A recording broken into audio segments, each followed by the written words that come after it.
Greetings and salutations, everybody. Welcome to the best damn movie-related show on the planet Earth, the John Campea Show, coming to you from right here on my YouTube channel. I'm, of course, your host, John Campea, and it is an awesome honor and privilege, as it is every day, to have you, my international friends, joining me as we get together, gather around the virtual water cooler, talk about our favorite things in the world, movies, movie news, a little bit of television, a few other things here and there. And it's always a glorious day in the neighborhood when our existential Mr. Rogers comes in for a visit. It's Mr. Robert Meyer Burnett, ladies and gentlemen. Robert, how you doing? John, you know, I'm looking forward to do the topics on this show because I'm in an existential crisis in the last couple days because of Disney Plus. And it does raise, the Disney Plus stuff raises a couple of very, very important questions. We're going to talk about that. Does Disney Plus basically sound the death toll for physical media? We'll talk about that in a little bit here. Charlie's Angels is actually getting better reviews than any of us thought it might be. Why do trailers play 5-second mini trailers before the trailers begin? Could we see, the debate goes on, Darth Maul actually pop up in the Obi-Wan series? We'll get to that in just a little bit. But before we get to all that kind of stuff, guys, we do have a couple of things here to talk about right off the top. And the first thing we're going to talk off the top is this. Speaking of Disney Plus, on top of things like The Mandalorian, which is what we all got excited for, and the big Star Wars library, and the big Marvel library, and the big Pixar library, did you know that Disney Plus is also launching its own original films? They've actually launched a couple of their own original films that got a number of exciting. I'll tell you what, one of the things they talked about at D23 was this little Christmas film with Anna Kendrick, who I love, Bill Hader, who I love, and Billy, how do you pronounce his name? Eichner. Billy Eichner, who I didn't really used to care for him all that much, but he's been growing on me a lot. And it's this little thing called Noelle, where Anna Kendrick and Bill Hader play Santa's kids, brother and sister. And the way they played it at D23, it looked like it could be pretty sweet and charming. So last night, Anna and I, Disney Plus was up and running perfectly fine. I told you guys we would probably have it up and running fine within a day. And maybe it wasn't for everybody, but it worked great for us last night. We were flipping through Disney Plus, and Anna and I decided, you know what?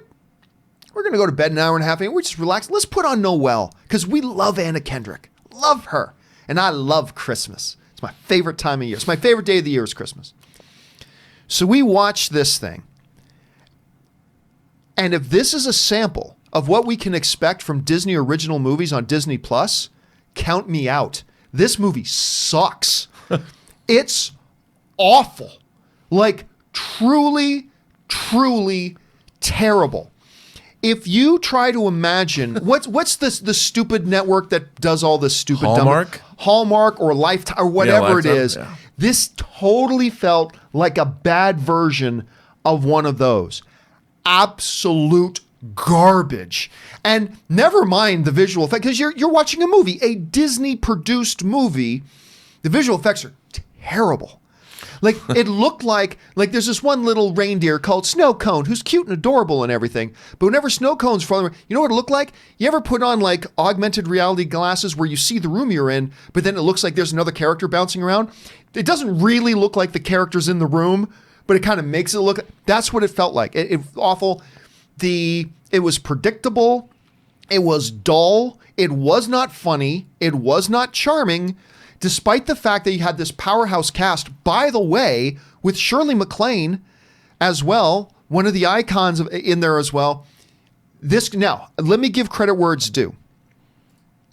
There are, because I was just mentioning this to you, Robert, just before we started the show.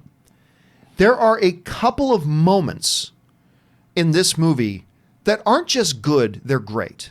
Right. There's a moment in this movie, I won't give anything away for those of you who are unfortunate enough that you've decided to watch this for yourself, but there's this one moment where Anna Kendrick has with a young deaf girl that I'll tell you what, despite the fact that it was in the middle of this ball of crap movie, it touched me so much, I almost started to choke up. I mean, it was a beautiful, beautiful moment. For those of you who've seen it, you probably know the one I'm talking about. There's also this one moment when an elf proclaims that Santa cannot be a girl. And another female elf's reaction to that is priceless. I'll let you see what it is and what it and it was really funny and great. But this was even terrible for a Hallmark Network standards. And What I am really scared of. Now, granted, I have now only watched, Rob, one Disney original film on Disney Plus, and that is Noelle. But oh my God, if this is what we can expect from Disney original films on Disney Plus, then part of the shine of Disney Plus has already disappeared for me. Now, I still have to watch Lady and the Tramp. That's out there too. I haven't watched that. I'm hearing. I watched that last night. You weren't impressed by it. Well, it looked like it was a movie that they tried to make for theatrical because I mean it has the costume designers Colleen Atwood, and there's a lot of Sam Elliott plays this old sea dog. He's not a sea dog, but plays one of the dogs. I mean, everything about it is could have been theatrically released, but it feels like it didn't quite work. Like you were saying, it was fine, but it certainly was not anything to write home about. But you know what? This is launch. Just like Netflix, we all made fun of their original movies, but they'll step up their game as they. But 9 out of 10 on Netflix are still crap, and then every once in a while they'll have a marriage story, or they'll secure the rights to an Irishman. I did really enjoy the first episode of the Jeff Goldblum documentary series. I still haven't watched that, and I've heard that's great. I really liked it, and he looks into the world of sneakers. Yeah, and then he's got one coming up on ice cream. Yeah, and then he's got one coming up on the world of synchronized swimming. I just liked it. I liked the way it was done. I really like the way it looks. It's really well shot. A lot of fun there. So, But again, getting back to the original movies, if I really hope, look, Disney, either just don't make the original movies and stick to your series, because so far it looks like your series are doing well. Don't just put out crappy movies for the sake of saying we make original movies for Disney Plus. Either make good movies or don't make them at all. Save yourself and us the hassle. Because, look, and all things are subjective. I have no doubt there are people who watched Noelle and enjoyed it. And that's great. That's awesome. But I'm one of the people who I'm predisposed to liking this movie. I love Christmas. I love Anna Kendrick. I love Bill Hader. I'm the type of audience that this is targeting. And I thought it was awful. And like the movie ended, and Ann and I didn't talk at all through the movie. And the movie ended, and I hit stop on the thing, and Ann's first words that we spoke to each other was, "Well, that happened." And I'm like, yeah, I just don't do it. Just don't make them. Don't just crank out crap for the sake of cranking out crap. Anyway, who knows? Maybe I'll watch Lady and the Tramp and I'll love it. I don't know. But so far, I'm not impressed with their original film offerings. Question here is, guys, have you had a chance to watch Noelle? If so, what are your thoughts? Jump down to the comment. Maybe you loved it, and that's awesome if you did. Jump down to the comment section below and let us know your thoughts. All right, one more thing off the top here before we go into our main topics, and that is this. One of the more popular, dare I say most popular shows of all time was Friends. And Friends had a 10-season run. It was wildly successful, wildly popular in the pop culture and all that kind of stuff. And then when the streaming rights came out, it was one of the most streamed television series in the world. It's right up there with Seinfeld, with The Office. Friends is one of the crown jewels of the streaming rights game and everything like that. And then recently, Jennifer Aniston got on Instagram. Did you see this, Rob? Well, I saw when she first got on. Yeah, she posted that picture. Picture of her with all of her Friends co-stars. She goes, now we're Instagram friends. And they're all together at somebody's house, which got everybody buzzing. And then she was on Ellen not long ago. I watched that too. And she dropped a hint. She goes, we're working on something related to Friends. She goes, I don't want to say anything much, but we're working on something. Well, apparently that something has now been revealed, because apparently it is being reported, this is from Variety, that HBO Max, which they are putting their pedal to the metal too, by the way. Yeah. They are going full throttle on this. They're going to launch this thing huge. They've announced that they are working on a Friends reunion for HBO Max. Now, to be clear, the report is not saying it's going to be a season of Friends returns. No, but it's going to be a special. And it's going to be an unscripted special. So it's not going to be, you're not going to see, what the hell were their names? I don't know. Chandler was one. Phoebe. Chandler, Phoebe, Ross, Rachel, that's coming back to me now. It's not going to be it's going to be the actors all getting together, including the show creators, to do this big special on HBO Max, reflecting back on Friends and all that kind of stuff. It's not the series that probably some people are hoping for. But I'm going to guarantee you this, Robert. If they say they're going to launch HBO Max, and by the way, I got no sense of when they're going to launch this. I got no sense of that at all. But if they do come out and say they're going to launch HBO Max, and one of the first things that's going to be there on the day of launch is a Friends reunion special, there are a lot of people who were like me with Mandalorian going, I got to sign up for Disney Plus day one just because I got to watch Mandalorian. There is going to be a lot of people, mark my words, a lot of people that will sign up for that. Maybe not you, maybe not me, but there's a ton of people who are going to sign up for this just to watch that special. I guarantee it. This is a brilliant move on their part. What do you think? I am with you 100%, but I'll tell you something. Seeing sitcoms, like I just watched a trailer popped up for the Mad About You. Yeah, that's coming back. That's coming back to this like Spectrum or something. I'm like, Mad About You. We had a successful reboot of Will and Grace, came back. Not even a reboot, but a continuation. Yep. With X-Files continuing. Not as good as I wanted it to be. But there is no Roseanne, way. now called The Connors or whatever, it continues and keeps There going. is no way on God's green earth they're going to put together a Friends reunion special and not announce, if it's not announced beforehand, they are going to announce whether it's a limited series. Mark my words, dude. There is That's too much. bold. There is That's too a much. bold. But I know Jennifer Aniston's on the morning show for Apple, and maybe she's Which is locked doing into very a well contract. for them, by the way. I've heard it's a good show too. But there's the world. Are you kidding? The idea of making a new Friends series, even if they do 10 episodes a year, and they shoot it like a sitcom, so you're looking at 10 weeks. I mean, who wouldn't do that? They would be printing their own money. I mean, it's like they print their own money with the show in syndication anyway. They come back and they're plus. I have to tell you, I've been reading all these younger, like millennial woke pieces about how Friends was just a terribly unwoke show. How homophobic it was, and it is pretty cringe at some point. But it's because that was the culture 25 years ago or whenever they first started that show. I would actually be interested to see these characters come back and watch a show about where are they now? How do they navigate the world today? And I think that would be really valid. I mean, one of my favorite unsung movies of the last 10 years was Trainspotting 2. Because they dealt with... Not a lot of people went to go see. No one went and saw it.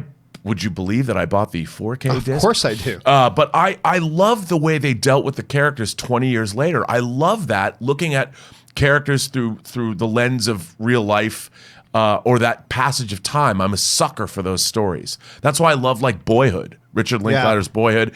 And there's those documentaries, 28 Up, where every, 7 or 8 years, they catch up with the same people, but in real life. I want to do that with Friends. I want to see where are these characters now.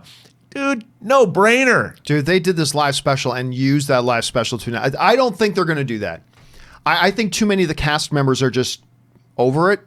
But I mean, what you just said, it would be printing like your own money. Chandler got to eat, yo. Chandler got to eat, but they all make so much money on the residuals.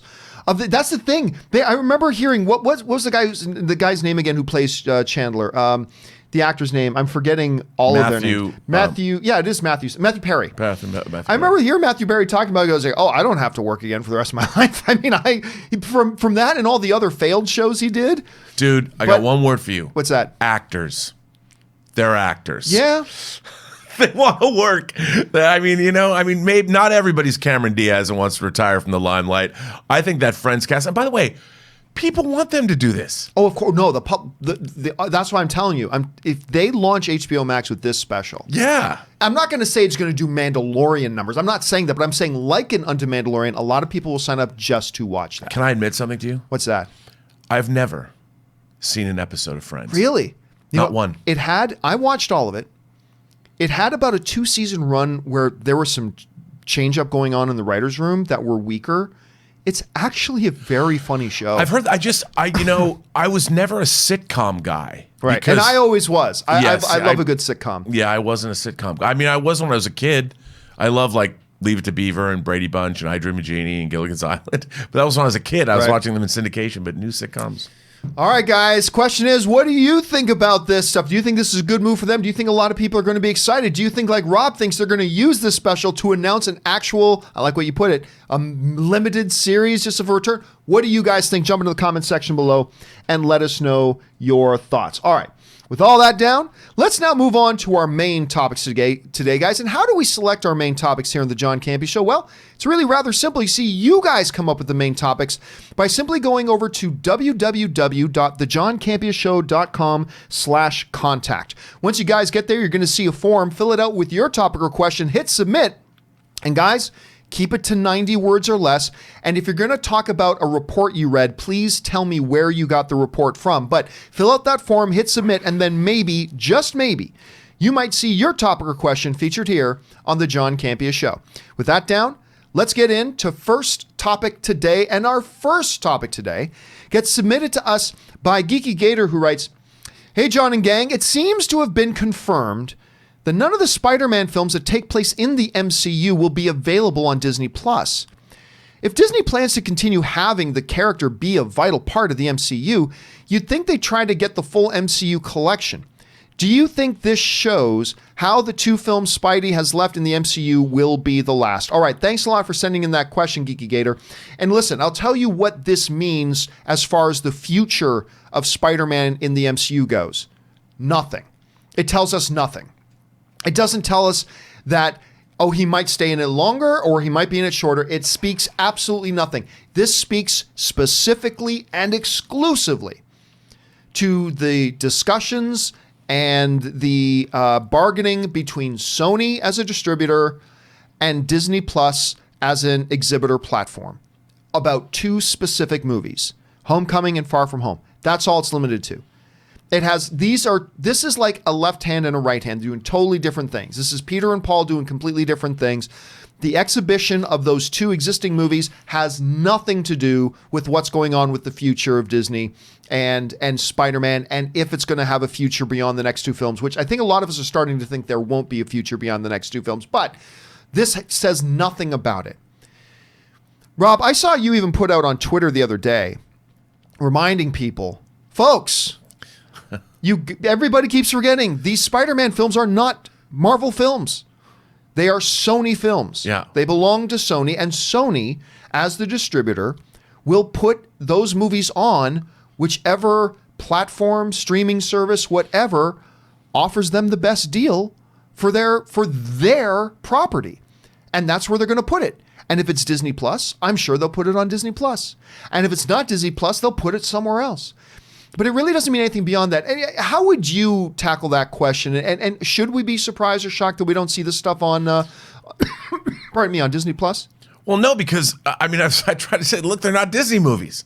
I know it's hard for people to understand that. People don't, they still, I've talked to so many people that still don't understand that these movies are distributed by a different company, Sony. I mean, they're not distributed by Disney. That Disney doesn't have any control over the distribution of these films. And I would imagine, John, that eventually Disney's going to shell out the bucks because they want to make sure they don't want to have people coming back and complaining. And they are part of the MCU. They're going to have to, and Sony has got them over a barrel, and they're going to have to probably pay double or triple or quadruple what they would normally pay 10 times. Who knows? But Disney will eventually have them on their platform, but they can't right now. And there's a lot of movies, like I was noticing things about Disney Plus. There are not all of the MCU movies, obviously we talked about this, are on Disney Plus now. Right. Because they still have deals sometimes through 2020 and I even think 2021. Yeah. You know, and also they're not going to be able to stream certain movies in 4K on Disney Plus until deals have ended, which is kind of a bummer, but that's okay. And I think people need to understand that because we're so used to getting everything now. I want everything right now. Everything launches and we're so used to, yes, give it to me now. But, you know, we have to wait for things. Good things come to those who wait. And the fact that Disney Plus has as much on it as it does, and I have to tell you, dude, I went and watched a little of the special features that were on Endgame. So did I. Did you watch that deleted scene with all of them together on Vormir? Yeah. I was like, when Thanos shows up and they attack them and the whole sacrifice, it's a totally different scene. I mean, it was a huge action scene with Thanos' troops landing. I'm like, that was not on the Endgame blue or the 4K disc, the disc I have. It must be in the box set they're releasing this week of all the Best Buy exclusive of the entire Infinity Saga. I watched this, I'm like, this is amazing. And there's a lot of features on Endgame, special features that aren't on the disc. And I'm like, you really have to start digging around, because it's not like Disney Plus is going, hey, look at these special features. I'm like clicking on everything just to see what they have. Yeah, there's a lot of stuff there. There is a lot of stuff there. Getting back to what you were saying a little bit earlier, the thing, a lot of people are asking the question, like Geeky Gator just asked, it's like, well, why didn't Disney make sure they got it? Because it's not up to Disney. Right. It's not their choice. And just because you're Disney and you'd like to have, and it would make sense to have the Spider-Man films that are in the MCU on the platform, you can't do bad business and make a bad deal for yourself. Right. You know, like, listen, to you, the value of having those Spider-Man films might be this much. Well, if that's the case, then you can't spend this much. And if Sony can get that much somewhere else, that's what's going to... Look, the basic thing is, it's not up to Disney. They can make an offer, they can negotiate and try to come up with something, and then it's up to Sony to decide what they want to do with it. So, but I agree with you, Rob. I think eventually, somewhere down the line, we are going to get these things all under one roof and on one platform. Question here is, guys, what do you think about that? Like, did you find it jarring at all that Spider-Man Far From Home and Homecoming weren't there? I'll be honest with you, I didn't even notice.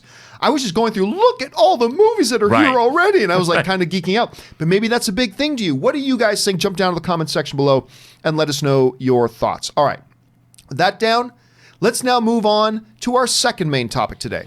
And our second main topic today gets sent in to us from Edward Marcus, who writes, "Greetings, John. I know the Charlie's Angels trailers haven't exactly been bringing the house down. No, they've been burning the house down. They're terrible. But the first round of reviews just came out, and while they're not stellar, they're generally positive. Are you surprised by this, and does it increase your excitement to see it? Thanks." Well, all right, thanks for saying that in, Edward. And right now, telling me that the picture will be in focus can raise my excitement to see Charlie's Angels, because my Charlie's Angels excitement couldn't be much lower. I mean, look, I like Naomi Scott. I want to see. I love Elizabeth Banks, but I'm not big on her as a director yet. I haven't been impressed by anything she's directed yet, even though I'm completely in love with the woman. That all being said, the first trailers have come out, and you ain't wrong, man.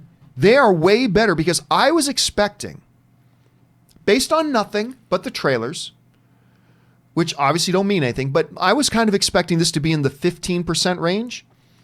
It's getting close to 70%. Because when I first checked the reviews, it was at 63. It's gone up to 67. It's flirting with 70%, which, while not going to get, anybody talking about best film of the year, and as you go through the reviews, nobody's mentioning it as a spectacular film, but it's way better than I thought it would be. And as you go through these reviews, like, there are some big time reviewers who are in here talking about and giving it, like the Tribune, the Wrap, IndieWire, all giving it positive reviews. And they're all saying, like, hey, nothing we're going to talk about 10 years from now. But this is a fun, entertaining little film. And I think people, for the most part, are going to enjoy it. Now, obviously not everybody. You got Time Out, AV Club, and you got Slant, have not liked it. But as you can see, the majority of the critics are actually giving it positive reviews. Again, not saying it's a fabulous, spectacular film by any stretch of the imagination. So if you're going to ask me, am I surprised by that? Hell yes. Does it increase my excitement? I'm not going to say it gets me too excited. But whereas I was not even really seriously considering going to watch this, I might go catch this. Just to see, because listen, if it's just a nice, light, little entertaining movie with some of my favorite people in the movies, then maybe it's worth it. I mean, hell, Patrick Stewart appears in it. Jaimon Hansu appears in it. Sam Claflin appears in it. Naomi Scott appears in it. Kristen Stewart, who, by the way, is a very good actress. You know what? Did you see her on Saturday Night Live? I did not. I was very impressed with her, because even in movies I've liked that she's been in recently, like Personal Shopper, she's been sort of aloof, but she gave her all to that performance. I mean, all the different performances. And seeing her, she's been very candid on doing the talk show circuit, supporting Charlie's Angels. I have a newfound delight and respect for Kristen Stewart. Not that I didn't, but kudos to her. Yeah, and look, she's done a little bit of a Robert Pattinson thing. She did a number of smaller indie stuff, which she was always very good in. Yep. So, I know I'm always cheering for Elizabeth Banks. Yeah. Always cheering for Elizabeth Banks. So mark me down as being really surprised to seeing this, and I haven't seen it yet myself, but maybe I have to go give it a shot now. Question is, what do you guys think? Were you expecting it to have fairly decent reviews? Were you expecting it like me to kind of be bought? What do you think about that? Jump down to the comment section below and let us know your thoughts. All right. With that down, let's move on to our third main topic today. And our third main topic today gets submitted to us by Muzamil Shaikh, who writes, I made a decision to stop my physical media collection of MCU movies at Phase 3's end. Now, Disney Plus released exclusive deleted scenes from Endgame that were not on Blu-ray. If only Rob just said that. On Blu-ray. With that said, to keep physical media alive, should Disney incentivize based on exclusive content that physical could provide versus Disney Plus? Thanks, and I have spoken.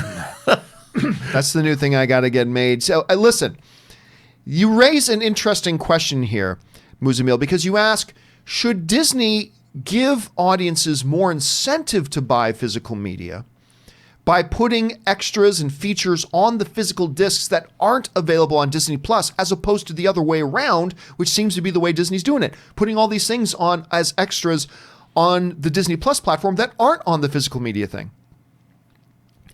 If Disney's goal was to keep physical media alive, that would be something they could do. The issue, though, here, Rob, is that I do not believe that Disney's goal is to keep physical media alive. I believe that Disney Plus, for many reasons, is the death knell of physical media. Now, look, we've all known for some time that physical media is dying. The numbers are there. That's not a matter of opinion. The numbers and statistics are there. Precipitously dying. Yeah, like it's just at an exponential rate. Like now you have manufacturers aren't even making Blu-ray capable components anymore because they're just getting out of the business. The sales have declined at a neck-breaking pace. Nobody buys the stuff anymore. And Disney is not seem to care one little bit about saving it. If anything, they seem to be trying to rush its demise. Rob, you brought this up to me the other day off camera, that you felt for a number of specific reasons that allegorically Disney Plus really does map out the end. I mean, obviously, just like vinyl, it's never going to 100% disappear. Let's be clear about that. But generally speaking, as a modern driving form of media, that Disney Plus spells the end of physical media. How do you see that, and how do you feel like it spells that out? Well, okay, first of all, we just talked about the Endgame deleted scenes, and there's not just like one deleted scene that's not on the Blu-ray. There's a lot of stuff. I was clicking around. You know, I produced a feature-length documentary on the making of Tron that Disney put out in the early aughts. I went to the Tron movie to see if it was there. It's not there. It might be there at some point.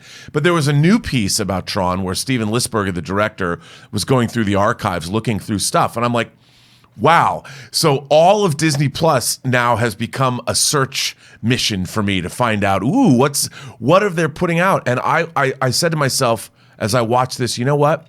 With the Star Wars movies on Disney Plus in 4K and Dolby Atmos, but not available in physical media, this is a physical media killer.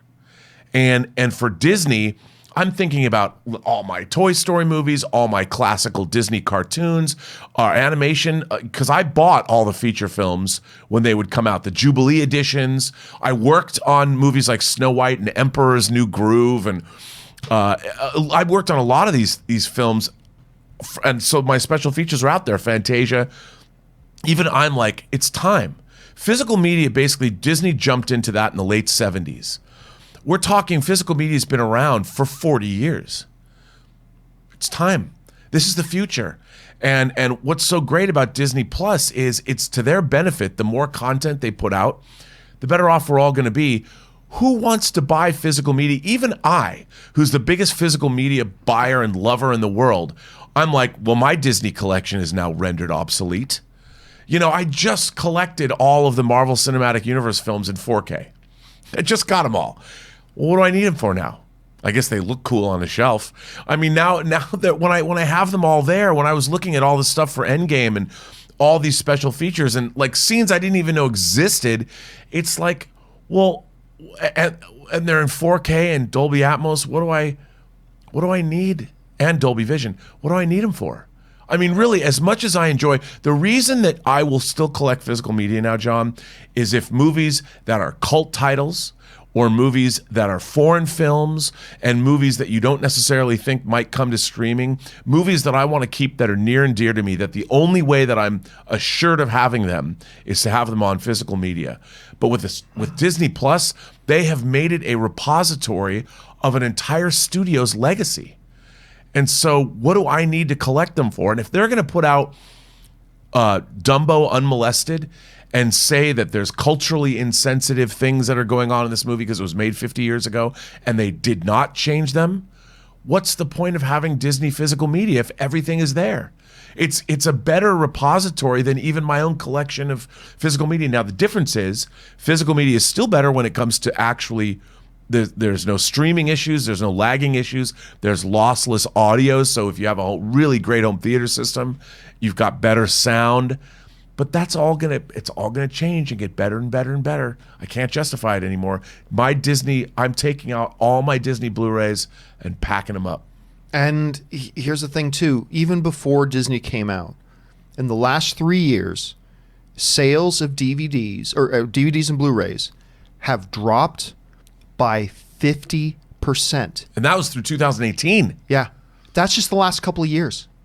And you know the drop-off has dropped off even more. And that was without Disney Plus. Now, somebody's out there who has Disney Plus. And by the way, there's just more of these services coming that somebody who's never bought Endgame before now, you think they're ever going to buy an Endgame Blu-ray now? There's no point. No, there really isn't. Now, I understand lossless audio and sometimes you have lagging streaming. All of those things are going to get better over the years. And by the way, a lot of those things don't matter to 90% of the customers, right? That's right. And here's the other thing. If I have my whole Blu-ray collection, that's great. Let's say I'm go visit my family and I feel like watching, I don't know, Captain Marvel. Sorry, I left my Blu-rays back in Los Angeles. Or look, let's pretend this is a phone. I don't have my phone here. But look, I got my phone. I can just sit down and pop it, turn it on. Oh, look, I can just cast my phone to the TV at my parents' place and watch it big, glorious 4K if I want to, blah, blah. It's just there. Look, a lot of people to me, Rob, will make an argument, but their arguments are always why they don't want physical media to go away. Right. But nobody's argument ever goes towards or goes against the basic position that it is going away. It just is. More and more people are going to stop buying Blu-rays. I mean, we're seeing even in the big box shelves. I got a friend of mine who's an assistant manager at one of the big box stores, and they're saying they're continuously dedicating less and less floor space to physical media now. Less and less people are buying it. It's just going away. And now that we got something like Disney Plus, where it's like everything's just there. Everything's just there. And I can watch it anywhere I want. Now, some people, this comes up all the time. Some people will say to me, well, yeah, but if what happens if Disney goes out of business?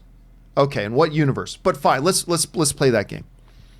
What happens if they have a service outage? Well, okay, what if you want to watch a movie and you're not at home with your 5 bookcases of DVDs? Right. And by the way, I will always say this. Rob, I know you have talked to me yourself. There are DVDs and Blu-rays you've had that you don't have anymore. I've owned plenty of DVDs and Blu-rays that I simply don't know where they are anymore. But guess what? Every single thing I've bought digitally, I know exactly where it is and I could watch it at any time. So, I mean, it's just, there's so many advantages, and it's just, whether or not it should go away or shouldn't, that's a separate issue. But the bottom line here, Rob, it is going away, and we just got to accept it at this point. And everybody, you're talking about these what-if scenarios. I was looking about looking at Disney Plus exists now. In the last 2 days, I've been joking. I've been in an existential crisis. What am I going to do with my Blu-rays? I mean, I still have 100 Laserdiscs, John. I haven't played them in 20 years. I still have them. I mean, there's Laserdisc groups. I feel like donating them. Whoever wants my Laserdiscs, I only want to keep like 5 for whatever purpose. But I mean, Disney Plus it's just fun to have. You turn it on. I was enjoying the color of it all, the zipping around. You know what? I just watched I love the beginning of Rogue One, where Krennic shows up to talk to Mads Mikkelsen. I know Rogue One was on Netflix and all that, but the way you could just zip so quickly between, I got 5 minutes to kill. You know, I was going to take a shower, but Elizabeth's in the shower, and I'll just watch the beginning. You could do that on Netflix, but the navigation around Disney Plus is so quick and so easy, and it's like, yes, I've got this beautiful Rogue One special edition on physical media. When was the last time I opened it? I mean, I can watch it, hey. Here's a question I have for you. Now that Disney is trying to push, so getting back to the original questions, like should they incentivize people to buy physical media? I'm actually of the position that Disney's actually doing completely the opposite. They and all the other studios have been trying to wean people off of physical media for a while because they know what's coming. Rob, let me ask you this, especially now that they've got Disney Plus and they want everybody to sign up for Disney Plus. Over or under 2 years from today, that Disney just stops putting out their movies on physical media? Over under 2 years? I think it's over 2 years, but make no mistake, it's coming. It might be 2 years. I mean, I wouldn't have thought that for sure until I saw Disney Plus. Now, there's a lot of people in rural areas across the world that can't get Disney product.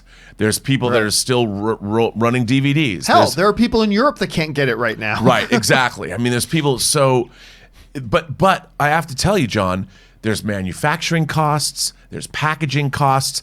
What people don't understand is Disney Plus has just eliminated the costs of making physical media, manufacturing physical media, shipping physical media, all of that just went away. And by the way, and then once they print it, manufacture it, wrap it, package it, ship it, then they got to split whatever the people pay for it with Walmart that was selling it, right, or with Target that's selling it. It's just, I'm with you. I actually would guess more than 2 years, but it ain't going to be 4. It ain't going to be 4 years. But no. I'll take over 2 years before they stop making it. You know, what people don't understand is physical media is already dead. You can still get it, and we live in a world where, I like collecting. I like getting discs with O-rings and little booklets inside, but that's a vestige of 39 years ago when I first started collecting physical media. And, you and I have talked about this, and you're gone from physical media a long time ago. Yeah. But when I look at this and I see what's really interesting is, another thing people don't understand is Disney's built this platform. It's not like they have to maintain it, yes, but they've already built it. Now what they're doing is it's found money. They have to maintain the servers and make sure the pipelines are all working. But basically all the heavy lifting is done. They just have to add things to it as they come in. There's the costs are negligible. I say negligible as opposed to manufacturing and shipping. And look at how many things that they eliminated right away. And they've already built this platform that they're just going to get money coming in. I prepaid for a year. I don't have Verizon, so I didn't get a free year. I prepaid for a year. Disney, they're just going to have money rolling in on a global scale. And the money they put out is very little once you built the platform. Question here is, guys, what do you think about all this? Do you think that Disney Plus and the coming services like it, like HBO Max and everything, do you think this pretty much puts the nail in it?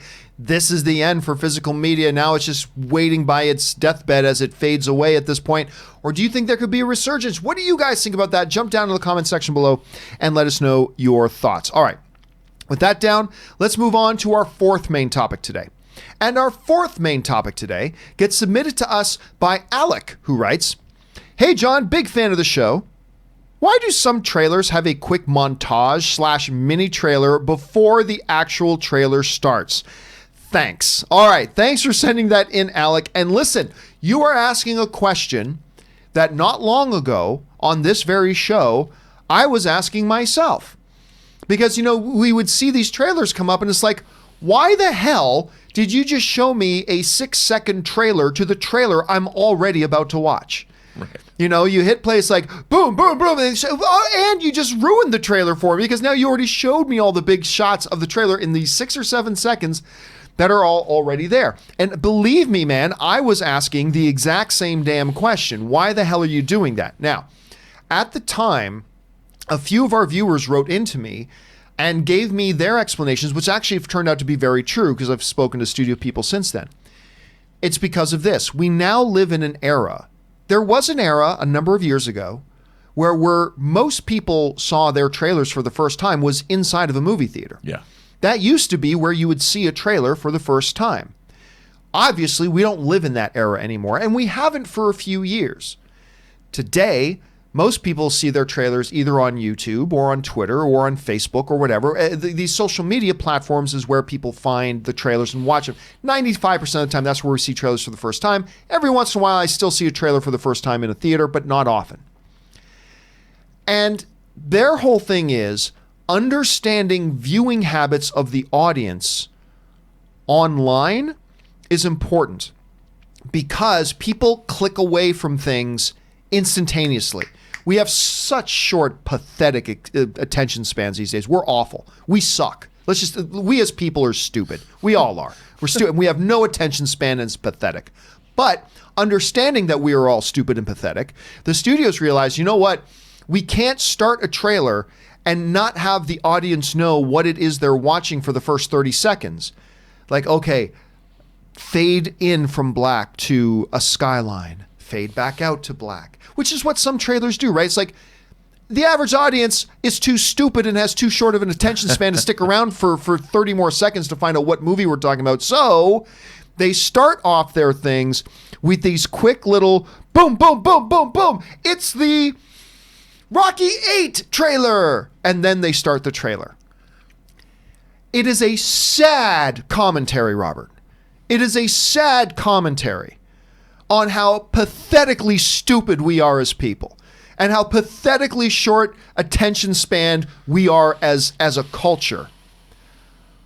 But they're not wrong to make their trailers like that. And it annoyed me at first when I saw these trailers and they'd play all these shots of these trailers before the trailer would start. And I still get annoyed by it, but they're not wrong. They're right. If you want people to stick around and actually watch the trailer, you gotta, hey everybody, look here, shiny, look, ooh, dangle the keys, here it is.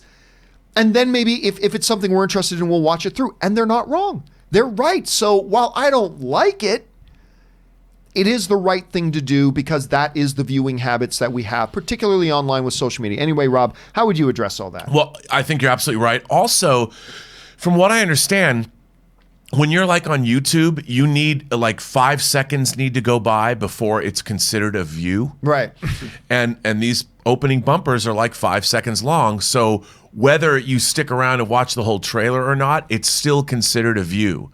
So they can chalk it up as YouTube can chalk it up for their analytics, and also they can say, okay, somebody watch this. So they can chart that we've seen this trailer was viewed 10 million times, and you see those numbers when a trailer comes out. This trailer was viewed 25 million times in 24 hours. They can count those 5-second pre-trailer montages toward those views, and everybody needs them for analytics, for marketing purposes, to be able to justify their existence, whatever. And I get that. I understand. I mean, we live in a different world. And what's really interesting is that YouTube, I've learned from you and I learned from John Schnepp, and now I'm on YouTube now myself. The world has changed. You know, no one's watching TV anymore. We talk about physical media dying. The TV networks are dying. The world is changing. And this is the new world that we live in. And that's why trailers are designed the way they're designed, because we're not looking at ratings anymore. We're not looking at movie theater playing the trailers anymore. We're looking at the immediacy of a trailer drops. John, when trailers drop, don't you get excited? Oh, of course. I mean, it's like a big deal. Like we anticipate the trailer will be out in 2 weeks. I can't wait to see No Time to Die. Where's that trailer? I'm dying to see a trailer. Any minute now. You know, and that's the world we live in. And I have to tell you, even when I see those 5-second montages, I'm like, hype level. It's fire. Show it to me. Question here is, guys, what do you think about it? Are you annoyed by it? Are you like me, where they kind of annoy you, but you understand why they do it and it is the right thing? Or maybe you think, nah, man, I actually like getting a quick initial glimpse, because I know some people feel this way. They like seeing a quick initial glimpse and then playing it. I don't, but I know other people do. How do you guys feel about it? Jump down in the comment section below and let us know your thoughts. All right. Time for one more main topic here today. So let's move on to our final main topic. And our final main topic today gets submitted to us by Darren A., who writes, "Hey, John, with the Obi-Wan series," this has come up a lot in the last year, but particularly in the last couple of weeks, "with the Obi-Wan series on the way and Darth Maul appearing in Solo, wouldn't it make sense to have Maul make an appearance in the show? He is wildly popular with the fans, there's no doubt about that, and people want to see it. I know you mentioned the conflict on dark side, light side, but to me, the benefits are way more than the drawbacks. What are your thoughts?" All right, thanks for sending that in, Darren A. And what Darren A is basically talking about with what Christian Harloff and I covered yesterday on Dark Side, Light Side, which, by the way, the new episode is up. You can go check that out. And by the way, new episode of The Weekly Hero is today with me and Robert Meyer Burnett. Check that out at 3 p.m. Pacific Standard Time. We'll talk about that later. Is this notion of Darth Maul, a character that clearly died in The Phantom Menace, but Clone Wars decided to magically bring him back because he's super popular with people. Super popular. And then, to a lot of people's surprise, he makes that surprise appearance in the Solo movie, which was great. Yep. I'm going to give it, that was great. What everybody wants to see, and I get it, is Obi-Wan versus Darth Maul. And a lot of people have talked, ever since they announced that they were doing an Obi-Wan series, that what they really want is for Darth Maul to be the villain. What Darren is talking about on what we addressed on Dark Side, Light Side yesterday is this point. They can't. Because, according to the animated show, Star Wars show Rebels, which dedicated practically an entire season to this, Darth Maul discovers that Obi-Wan is still alive, finds out he's on this distant world of Tatooine, and about 4 years before the events of Star Wars A New Hope, tracks down Obi-Wan on Tatooine. They have a very brief fight. Like it's, Jin Jin dead, and that was it. It was built up to this whole thing. And I'm like, really? That's the fight they have? I guess they just wanted to establish just how powerful Obi-Wan had become, but whatever. They have a very short fight. Darth Maul dies in Obi-Wan's arms, and that's it. It's done. That's canon. According to Lucasfilm, these shows, Clone Wars, Rebels, these are canon. That means it is the official history of Star Wars. Obi-Wan has nothing to do with Darth Maul until one day, out of nowhere, Darth Maul jumps up out of the sand, I'm here! And then, ching ching, dead. And that's it. That's all. That also, from Obi-Wan's perspective, that's all that happens. Now, the argument, Rob, that some people have made to me, and I understand where they're coming from, has been, okay, granted, but a lot of people have not watched Rebels, which is true. The vast majority of people have never watched Rebels. And people really love Darth Maul, which is also true. They really do. And they really want to see Darth Maul and Obi-Wan again, which is true. They do. So their argument goes, so therefore you need to ignore what happened in Rebels and have it happen in the show. And believe me, I understand that. I do. I would be excited to see that happen. However, you know me. When it comes to Star Wars, canon is canon. Because here's the thing. If they just throw that away, then essentially this wasn't just some minor thing that happened in some episode on one of the shows. This was basically one of the main driving plot points of an entire season of Rebels. If Star Wars now in the movies say, we are ignoring that canonical fact, and we are ignoring what happened in one of the canon shows, one of the big storylines in the shows, and that big major event that happened, if the movies say we're ignoring that, then everything is out the window. Everything is out the window. No longer can we ever say that anything with any certainty is canon that happened in one of these shows or novels that they so proclaim are canon. It's all gone. None of it is canon anymore. Do you do that? Do you say nothing we have done ever outside of the movies is canon again, at the expense you can have one villain in one show? While it would be boner material for sure to see these two battle it out again, that's too high of a cost. It's too high of a cost. It's not just ignoring one episode of one show. It is basically taking all of canon material outside of the movies and setting a match to it and saying none of it's canon. None of it you can rely on, because you can either rely on canon and say that is history, that is fact to Star Wars, and we build around that, or you say it's all gone. And while I would love, it would be fun. Listen, I wish I could go back in time and say that never happened, so we could have an Obi-Wan and Maul storyline in an Obi-Wan series. I wish I could do that, but I can't do that. So that's why, to me, Rob, and I haven't talked to you about this, so I don't know, but that's why, to me, as cool of a sounding idea as it is, they simply can't do it. They cannot do it, and they will not do it. That's how I feel about it. So, Rob, I'm curious to know, how do you feel about it? What do you think they can or can't do? Well, I'm a big canonista. I'm a continuity Canonista, I'm a love continuity pornographer. I love canon. I want hardcore canon. That's what I like. I like that for Star Trek, and one of the reasons that Star Trek Discovery makes me want to set my world on fire is because it's not canonical, even though it is. But now here's the thing. I know that the Obi-Wan Kenobi series is supposed to take place like 7 years after Sith. Something like that. Somewhere, yeah. I'm not sure exactly. So it takes place before Rebels. The series takes place before Rebels. So theoretically, you could do some... I mean, I don't know when Darth Maul was put back together and he takes over the Asian Dawn movement, whatever the Sunrise... Asian Dawn? Asian Dawn was in Die Hard. Yes. This is the thing in Die Hard. I love when he makes up that story. But the Asian Dawn movement, I always say. But what is the name of the criminal organization that Maul works for? The Crimson. It's the Crimson Dawn. It's Crimson. It's Crimson Dawn. Crimson and then Sunset. In the comics, it was a different name. Yeah, it's a different name. So so maybe they could meet, because as long as it's pre-Rebels, you could tell a story. I don't know what the story is going to be. I mean, maybe they cross paths, and that's why Maul goes after. But in Rebels, one of the key storylines was Maul never knew Obi-Wan was still alive. And then he discovers that Obi-Wan is still alive, and immediately goes to Tatooine. He's but you're right. See, I think you whether you want to believe or not, Clone Wars and Rebels are, like you said, canon. They're real. They're not real. They've said it. They're real.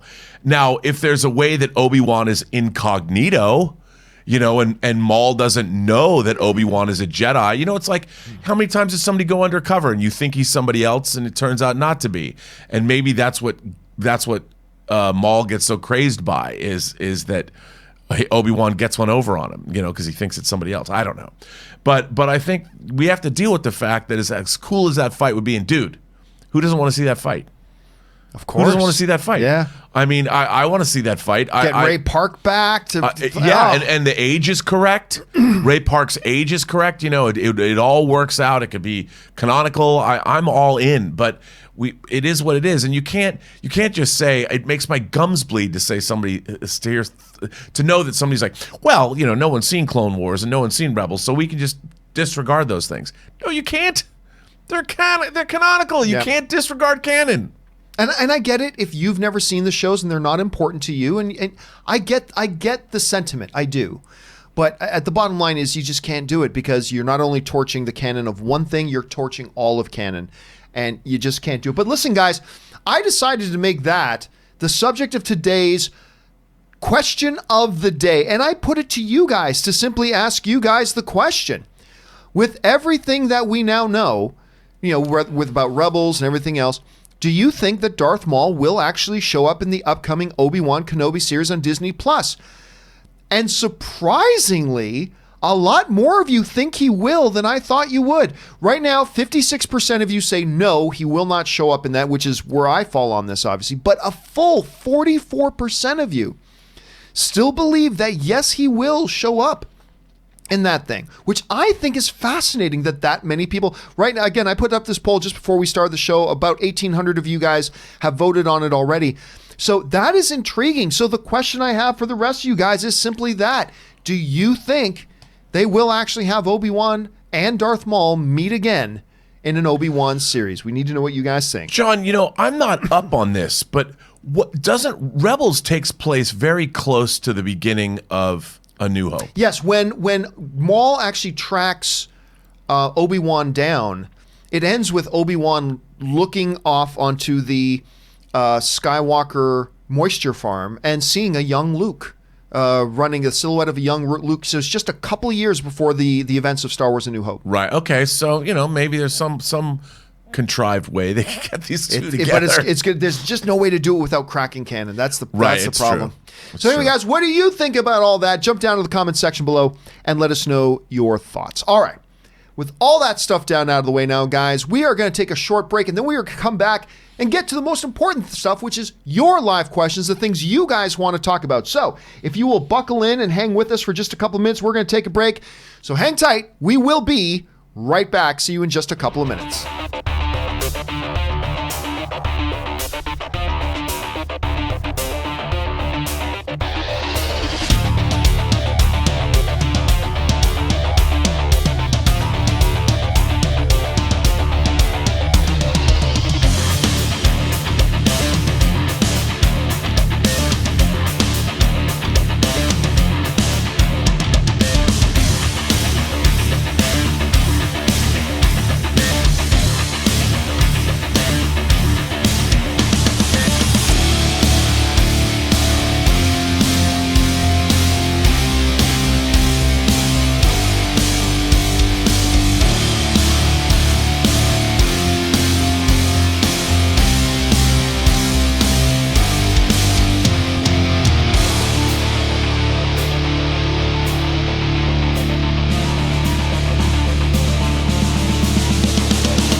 And we are back. Thank you guys for your indulgence as we took a little bit of a break there. And now, let's not waste any more time and dive right into your live questions. The first question comes to us from Angel Chang, who writes, I'm glad that the death of digital media is your main topic. I love buying my 4K discs, but after minutes on Disney Plus, I knew the end was coming. And really, Rob, I felt the same way, dude. I was like, uh-oh. But that's the point that we're trying to drive home here. Even before Disney Plus and before HBO Max comes and before all the other streaming services come, in the last couple of years alone, sales of Blu-rays have dropped by 50%. Sales of Blu-ray players have dropped by like 70%.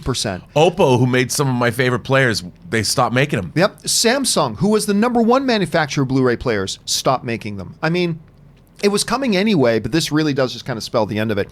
All right. Next up, Either Audrey writes, weekly anime recommendation, genre comedy. Saiki Kusu, no Sai-nan, Kusu, an overpowered psychic, proves that powers don't always make life easier or better in this utterly bonkers, hilarious short comedy. You know what, Either I'll watch Audrey? that. Do me a favor. Can you send me an email, just John at thejohncampeashow.com. If you could send me an email that actually has a link to where I can find, because especially if it's a short, I'd love to check that out. So do me a favor, and thank you again for recommending it for everybody who watches the show. All right, next up, Benny95 writes, here in Australia, we're having serious fires. Ooh, that's, as somebody who lives in California, I know that's no fun. It's a scary time.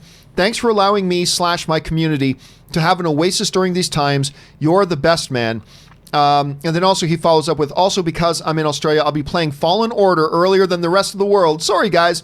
I'll let you know my thoughts on Thursday's show. And first of all best thoughts and well wishes to everybody there. Terrifying. It's awful. I remember about 2 months ago, we had a major fire in and around the LA area. So much so that Ann and I got diverted off the highway, and then we found ourselves driving through this neighborhood, and we're driving through a neighborhood in stopped traffic. And we looked to our left, and the hill that is no more than 100 yards from us, the fire starting to come over the hill. And Ann and I actually had to sit there and think, at what point do we actually have to consider abandoning the car and just hoofing it out of here? Because it was getting actually close, and then the traffic started moving and we got out. So it's no fun. So all of our thoughts to you guys. I mean, I lived in Sydney for a year, and I was watching these fires on the outskirts of Sydney bearing down. It's insane.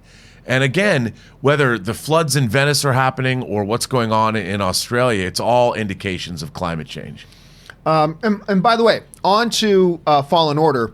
Oh yeah, I'm getting that Friday. I'm getting Fallen Order. I don't know if I'm going to like it or not, but I'm definitely going to get my hands on it and playing that a little bit, Benny. So here's hoping all of us get to have some fun with that. All right, next up. Alex Thomas writes, hey, John, this is my first super chat. Well, thank you for sending it in, Alex. I did a live stream on my YouTube channel showing all my Blu-rays. I have 897 Blu-rays. It took me 2 hours. Rob, in light of Alex's comment, I'm just curious, if you had to put a rough estimate on how many discs, DVDs, and Blu-rays you have, what would be your rough guess? Well, I mean, I've got somewhere, I haven't counted lately, between 2,500 and 3,000. And that to me is not a lot. I mean, I know people that have a lot more, like Drew McWeeny, people that have gotten review copies. I mean, most of the things I've had that I own, I've either traded in or I've bought. And I'd say it's curated. You know, I've got 2,500 essential movies that I need, John. I can't exist without them. Right. But, you know, they churn. I get the movies that I need to have, like I can't live without. But if you think about it, if you watched one movie a day, it would take you years to see all these movies. And look, I have a lot of TV shows and how many episodes, you know, all 8 seasons of Game of Thrones, how many hours of material, how much time in my life do I have left? I don't think I'm going to ever watch all of the movies that I own again. And that's part of my existential crisis as a man who's aging with one foot in the grave. And a man now with Disney Plus, which adds to the crisis. All right, next one up. Luke1234 writes, major props to Paramount for fixing Sonic. Fan love. It's still, look, I'm sorry. No one likes hearing me. Everybody gets mad when I say this. He still looks fucking ridiculous. Sorry, he still looks fucking ridiculous, just the way that Garfield, who looked exactly like he did in the comic pages, looked fucking ridiculous in a live action thing. And it ain't going to make the movie 1 ounce better. It's still going to be a dumpster fire of a movie. Who knows? Maybe it'll be the best movie ever made. But even if it is the best movie ever made, it would have still been the best movie ever made. Sonic the Hedgehog. Is that? I'm sorry. I'm not excited for a Sonic the Hedgehog movie. And it looks better. Like, it looks better. It still looks fucking ridiculous in a live action setting. It still looks stupid. Anyway, that's just my thought. I don't mean to yuck on everybody's yum, because I know there are some people excited about it, and that's awesome. That's just my kind of thought on that. All right, Hector Jeter writes, all day I was just watching Disney Plus, so overwhelming. It is, seriously, when you sit there and start going through everything that's there, you do get that sense of being overwhelmed, because you want to see everything that's on there in the first day or two, but you can't, not even in the first year or two, so it is a bit overwhelming. Mr. 47 writes, just got out of a double feature of Dr. Sleep and Jojo Rabbit. Nice double feature. And I gotta say, Dr. Slumber was okay. Rabbit was fantastic. Such a sweet film. Rob, I've already said that Jojo is my number one film of the year so far. I know. You still haven't seen it? I still haven't seen it. Do you think it's going to wind up on Disney Plus? Yes. It's not, well, I don't think it's rated R. Because Sound of Music, which is a Fox film, is on Disney Plus. Right. And I think it'll either end up there. It'll end up there or on Hulu. One of the two services I have. I thought Dr. Sleep was great, but anyway, you have seen Dr. Sleep. Yeah. And I know you enjoyed that as well. Dude, you got to get on Jojo Rabbit. Yeah. Get on. Right now, it's my number one favorite film of the year. So nice double feature there, Mister. That sounds like a really, really good time. All right. Murray Reich writes, one of two. When I initially got Disney Plus, my main intention was to watch The Mandalorian and the Marvel series. But as soon as I glossed over the whole library, I was like, holy cow. There's a lot of classic movies. Just two of two on there. I grew up that are great, like the 60s and on. Movies like Bed Knobs and Broomsticks, Babes in Toyland, yep, Apple Dumpling Gang, etc. Thank you, Disney. It all speaks to this, Rob, this incredible, like, one of my early potential criticisms of Disney Plus, this is going back months, was, man, they're going to have a hard time because when they launch, you're going to have Netflix that has this huge library, which, by the way, Netflix's library is still like 5 times bigger. Yeah. But they're going to have very little to start with. Oh, no, they didn't. They launched big. And you're right. Going back to what somebody else said there a minute ago, Murray, was that it actually, they have so much stuff, it starts to feel overwhelming. Like, Rob, have you even begun to get down that rabbit hole? I did. You know what? I watched a little bit about both the Apple Dumpling Gang and the Apple Dumpling Gang rides again. I mean, there are movies that as I've gotten older, I just have never gone back to revisit. And a lot of those, one of the things that I can't wait to go revisit is a movie called Treasure of Matacumbe. That was a Disney live action film. It's there. It's on Disney Plus, and it's just movies that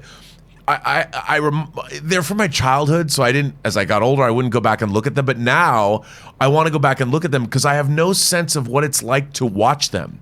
I really want to watch Candle Shoe again, which is a Jodie Foster film from the 70s that I saw as a kid. And I think it's just great. You can just click on it and watch it. And, if you want to sample it or watch the whole thing, it's just there. It's there and it's convenient. I don't have to go buy it. I don't have to look it up. That's what's so great about Disney. You've got the legacy of an entire studio at your fingertips. For the first time, it's not like we've ever had one streaming place where you can go where it's just one studio's legacy. There's an interesting element to that as well, that, I can go back and look at the whole history of Disney. All right, next up, Hector Jeter writes, highly recommend watching the Imagineering story on Disney Plus. I am desperate to watch that, actually. Elizabeth watched that yesterday. Very fascinating to watch the history behind the making of the Disneyland theme park. What did Elizabeth think of it? She really liked it. She said to me, I didn't see any of it. She goes, I want to be an Imagineer now. And I'm like, okay.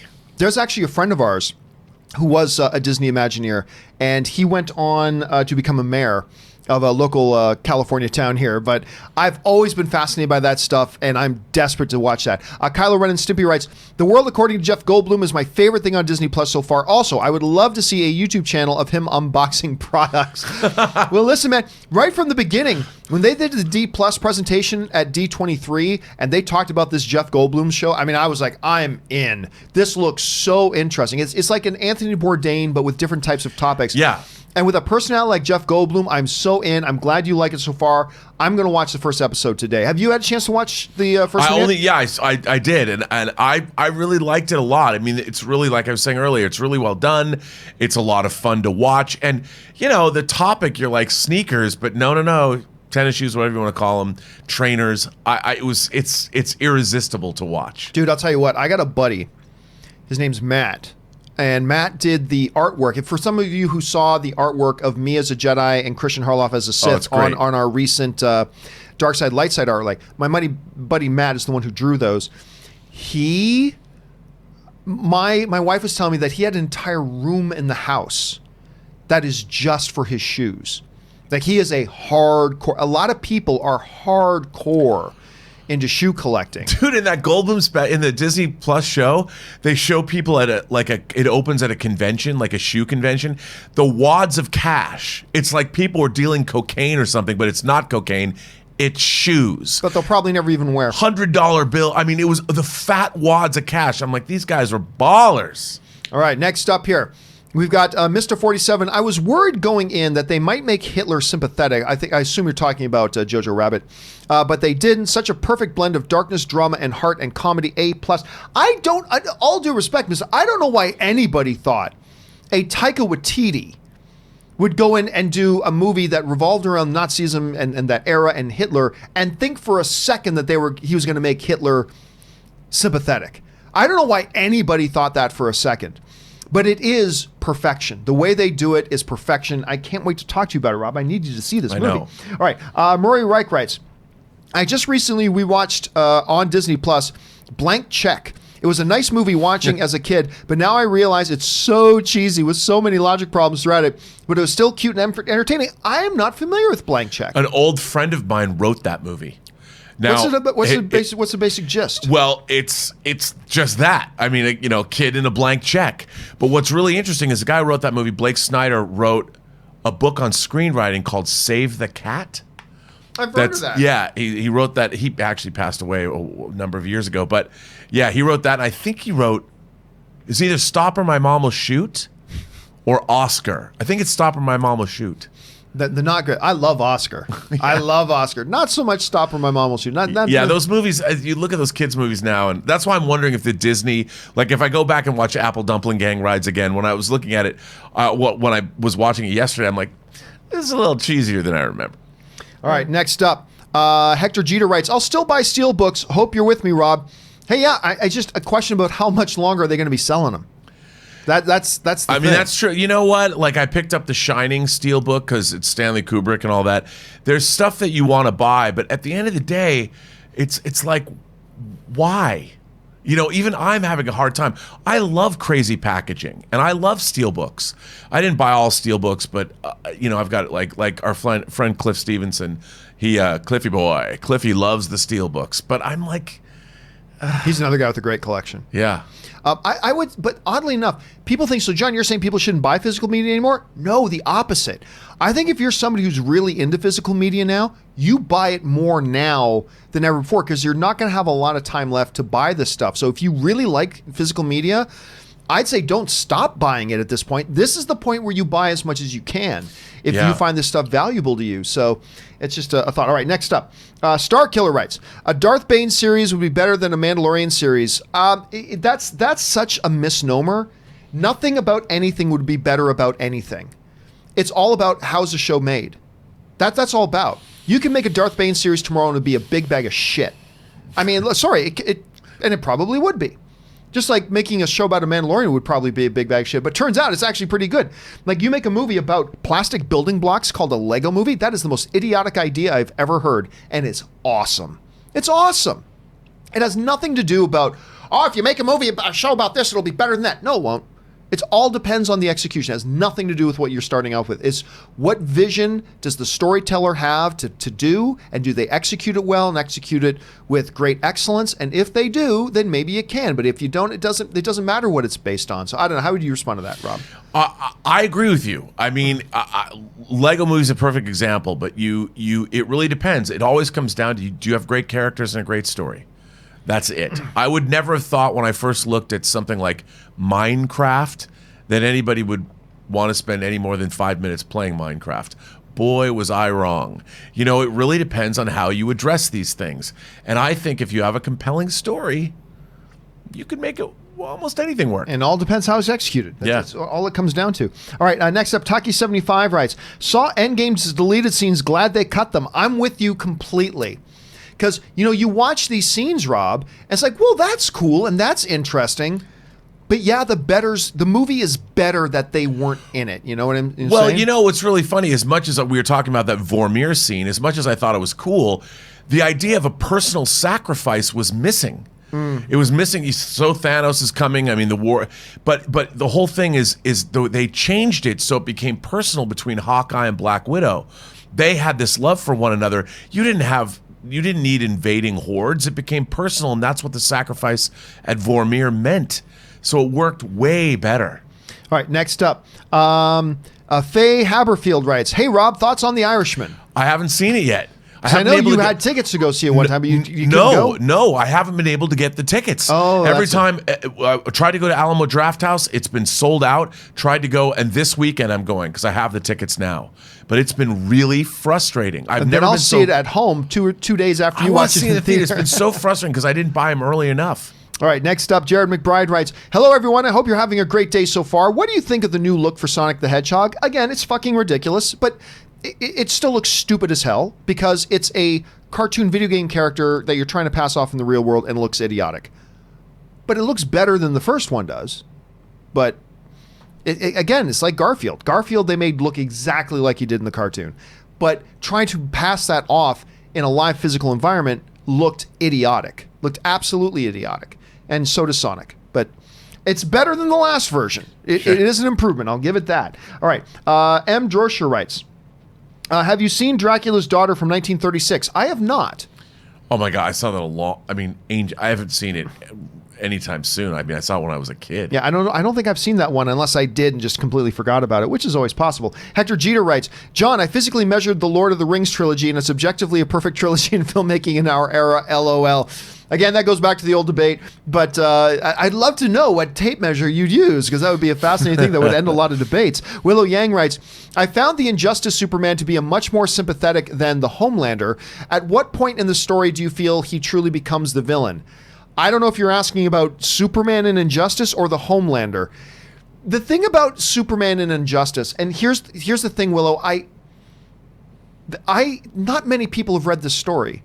And I'm trying to get more people to read the story, so I don't want to give any specifics away. The basic general idea is this. Superman breaks bad.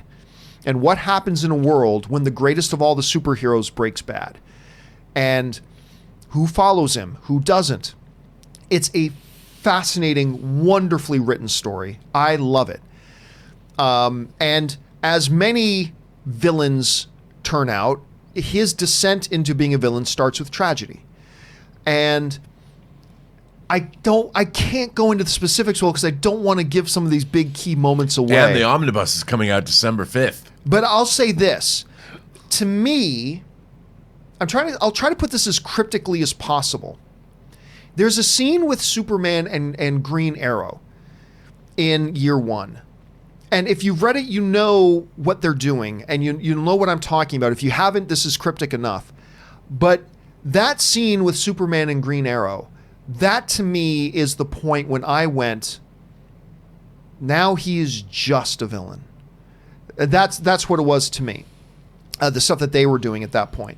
But other than that, I can't go into any other details. I cannot go into any other details. But I agree. I do believe he's more sympathetic than, say, Homelander was, who's just a douchebag, which is awesome. Let's see. Buddy Christ 3 Original Jedi writes, my top 10 of the 2000s comic book films are number 10, Civil War, number 9, X-Men First Class, number 8, Scott Pilgrim vs. the World, number 7, Kingsman, number 6, Into the Spider-Verse, number 5, Kick-Ass, number 4, Deadpool, number 3, Guardians of the Galaxy, number 2, Infinity War / Endgame, number 1, Winter Soldier. I cheated on number 2. It feels like one long but great film, which is funny. A lot of people say that, Rob, because to me, they feel like two completely different movies. Right. You know what I'm saying? By the way, I forgot something on my list of top 10 that I feel remiss about, and somebody reminded me. Dread. I should have put Carl Urban Dread in my top 10 comic book movies of the last decade because I really believe it is. It's so fun. Oh, and he's so good. I was there at the very first screening of Dread, and I introduced the film, and I had Carl Urban there, and then I did a Q&A with Carl Urban in front of the theater after the movie was done. And I just remember thinking going in, I thought this movie was going to be terrible because the trailers were bad. You remember? The trailers were terrible. They were not good. And then we watched this movie. It's like, this movie is nuts. It kicks ass. So nuts. Okay. Next up, this is a placeholder name. Just sends in a super chat. Thank you so much. James Lockman sends in a really large super chat. Thank you, James, for supporting the channel on that level. Dude, we appreciate that. And he writes, top 10 comic book movies of the decade. Number 1, Captain America. Oh, Captain America 2, so that'd be Winter Soldier. Number 2, no, it's Captain America. Just Captain America, the First Avenger? Okay. Number 2, which I think is a very underrated comic book movie. Number 2, Thor Ragnarok. Number 3, Avengers Infinity War / Endgame. Number 4, Deadpool. Number 5, Guardians of the Galaxy. Number 6, Into the Spider-Verse. Number 7, Kick-Ass. Number 8, Batman v Superman Extended Version. Number 9, Shazam. And number 10, Man of Steel, for which I originally didn't like, but watched it again after hearing you talk about it and left any negative thoughts I had on the door, and I had a lot of appreciation for it the second time around. You know, it's funny. I remember Schnepp had the same reaction. Schnepp was okay on Man of Steel. Yeah. And then we decided, me, him, Harloff, and I can't remember who the fourth person was. We decided to do a commentary on Man of Steel. And it was the first time that he was watching Man of Steel again. And we did the commentary on it. And when it was done, he was like, that was so much better the second time. It's like he just liked it a hell of a lot more the second time around. And I find that every time I watch Man of Steel, I like it more and more every time I watch it. I agree with you. And I think because you move further and further away from expectations and you look at the movie for its on its own sake, on its own terms. Next up here, we've got James Lockman also writes in one of two. Hey, John, have you watched Jeff Goldblum's show on Disney Plus yet? It's such a delightful show. It's like a cross between Food Network's Unwrapped, Anthony Bourdain's Parts Unknown, and How It's Made, all rolled into one. Next episode looks good. It's about ice cream. As I remember at D23, they talked about some of the episodes. There was going to be sneakers. Synchronized swimming is actually going to be one of them. Right. Sneakers or ice cream is going to be one, which of course gets me very, very excited. So no, I have not yet, James, had a chance to watch it. We've talked about that already here today. But I'm going to watch the first episode today. Absolutely for sure I'm going to watch the first episode today and get caught up to where Rob is at. All right, next up, Hector Jeter writes, hearing you and Christian both talk Mandalorian, even on his channel, is the perfect reason why this show needs to be a weekly show, weekly discussions. Well, yeah, thanks so much for that, Hector. And yeah, Christian and I are very much we actually, after we finished Dark Side, Light Side yesterday, we just stood around, talked for a while, and we are both tremendously enjoying doing this show, and we're really glad you guys are enjoying it too. So thank you for all the support you guys have been giving us, guys. All right, Everborn Saga writes, rediscovered Tron Legacy on Disney Plus. I love this movie. That was the sequel movie, right? Yeah. It didn't live up to my expectations. No, me neither. I didn't mind it, but I was underwhelmed by it, to be honest with you. I liked more the short-lived animated series. That's also on Disney Plus. Is it on Disney Yes. Plus too? I actually like that animated. Yes, What was it called? It was called Resistance, I think. It might have been called Resistance. It's Tron Uprising. Tron Uprising. I like that little series. I like that a lot. I liked it more than that movie. It's funny that he says that about Tron Legacy because I was looking at if they had my special features I did for Tron, which they don't. But then I watched the beginning of Tron Legacy just to hear the Daft Punk score. Right. Because that score is so good. It is. It's a great score to it. All right. Ryan Lohner writes, Disney employees putting Disney Plus together. Is that everyone? What? You wanted more? A little throwback to the Endgame thing. Again, I am very impressed that Netflix's library is about 5-10 times larger, but to launch with a library this big was incredibly impressive. All right, Brandon Blake writes, baseball is a sport, I have spoken. Sure, if you want to call darts a sport, and if you want to call poker a sport, and if you want to call curling a sport, sure. If you want to call all those things sports, then you go ahead and call baseball a sport. To me, even the great Canadian game of curling is a game. It's a game. It's a game of incredible skill, but it is. And darts is not a sport. You don't need to be an athlete to play darts, but I still call it a game. A game of incredible skill, but a game nonetheless. But hey, the vast majority of people consider baseball a sport, and that's fine with me. But you're never going to hear me call it a sport. That's just me. Just not a sport. Anyway, Phil Phi Nguyen writes, there's a lot of movies Disney Plus won't have for quite some time. For example, Avengers Infinity War isn't available until January 2020, and Mary Poppins Returns in 2021. Again, this is all because, when you have these movies, you sign deals And you got to fulfill those deals. Because a lot of people, Rob, are like, even when Disney Plus launched, are like, wait a minute, why isn't everything here? Well, because they can't. Right. I mean, it'll be there eventually. Yeah. It'll all be there eventually. But like, for instance, like even right now, The Last Jedi isn't on Disney Plus. No, because they still have deals with Netflix. They have to have on Netflix for 2020. So once that's done, it'll move back over, but they've got to fulfill these deals. Anyway, Superman Steve writes, last night I saw Steve Martin and Martin Short live. God, I wanted to see that show. They played in close to here. I wanted to see that show live so bad. Oh my is so funny. Absolutely brilliant live. By the way, Martin Short is from my hometown. He's Hamilton, a good Canadian kid? He's from Hamilton. At least he went to university in Hamilton. He went to my university in Hamilton there, McMaster University, one of the greatest universities in the world. He's a good Canadian kid, and did you get a chance to see them when they were doing their live thing? No, but I did watch the show special? on the special, which I thought was hilarious. I love that show. These two guys are brilliant. Eduardo O'Neill writes, over under 25%, we see Palpatine and Mandalorian on the 18th of December. You know what? Not impossible. I'm going to go under 25%. What do you think, Rob? God, that's a tough one, dude. I kind of would think that was badass, but I don't think it's going to happen. I mean, it would be an interesting setup for the movie. Yeah. But I don't think they made Mandalorian just to be a piece of marketing for But then again, the Rise of it takes Skywalker. place in the Outer Rim, and the... Yeah, maybe way out there on the edges of... Yep. Yeah, I mean, maybe there's some kind of crossover that we see there's some... You know what? I wouldn't put it past them to put something canonical that sets up something, just a little... Maybe it's a little Werner thing. Herzog is still working for the Emperor. Well, we know that Giancarlo Esposito's character is a former Imperial officer, but we haven't seen him yet. So who knows? I'll still go under 25%, though. I don't think it's impossible, but I'll still go under 25%. Movie Idiot writes, hey, John, you often talk about the two come-to-Jesus moments of Kylo Ren, but I think you may have one incorrect. The scene in The Last Jedi with Leia, Ben does not fire, it was another ship. No, because I'm not talking about in the space battle. I'm talking about on Crate when he's in the walkers and he knows his mother's in the cave and he gives the order, destroy it all and kill everybody inside. So I can see what you're saying, but it's not that moment. By the way, he didn't choose to not fire. He just didn't get the chance to make the choice because another fighter came in and took the shot. But when I'm talking about those two moments, I'm not talking about the scene in space. I'm talking about the scene down on Crate. Good observation. It's just that's not the part I was actually talking about. All right, Eduardo O'Neill. By the way, I love the name Movie Idiot. I love that name. Eduardo O'Neill writes, Aragon and Assassin's Creed started my lifelong love for books and video games, respectively. Their movies are probably the worst regrets of Jeremy Irons' sad. Dude, listen, if there's ever a book series that should have been turned into a great series of movies, it was Aragon. It was just, look, granted, it's just a bad Star Wars ripoff. Every character is an archetype from Star Wars. You have your Luke character, you have your Ben character, you had your Vader character. I mean, it was all...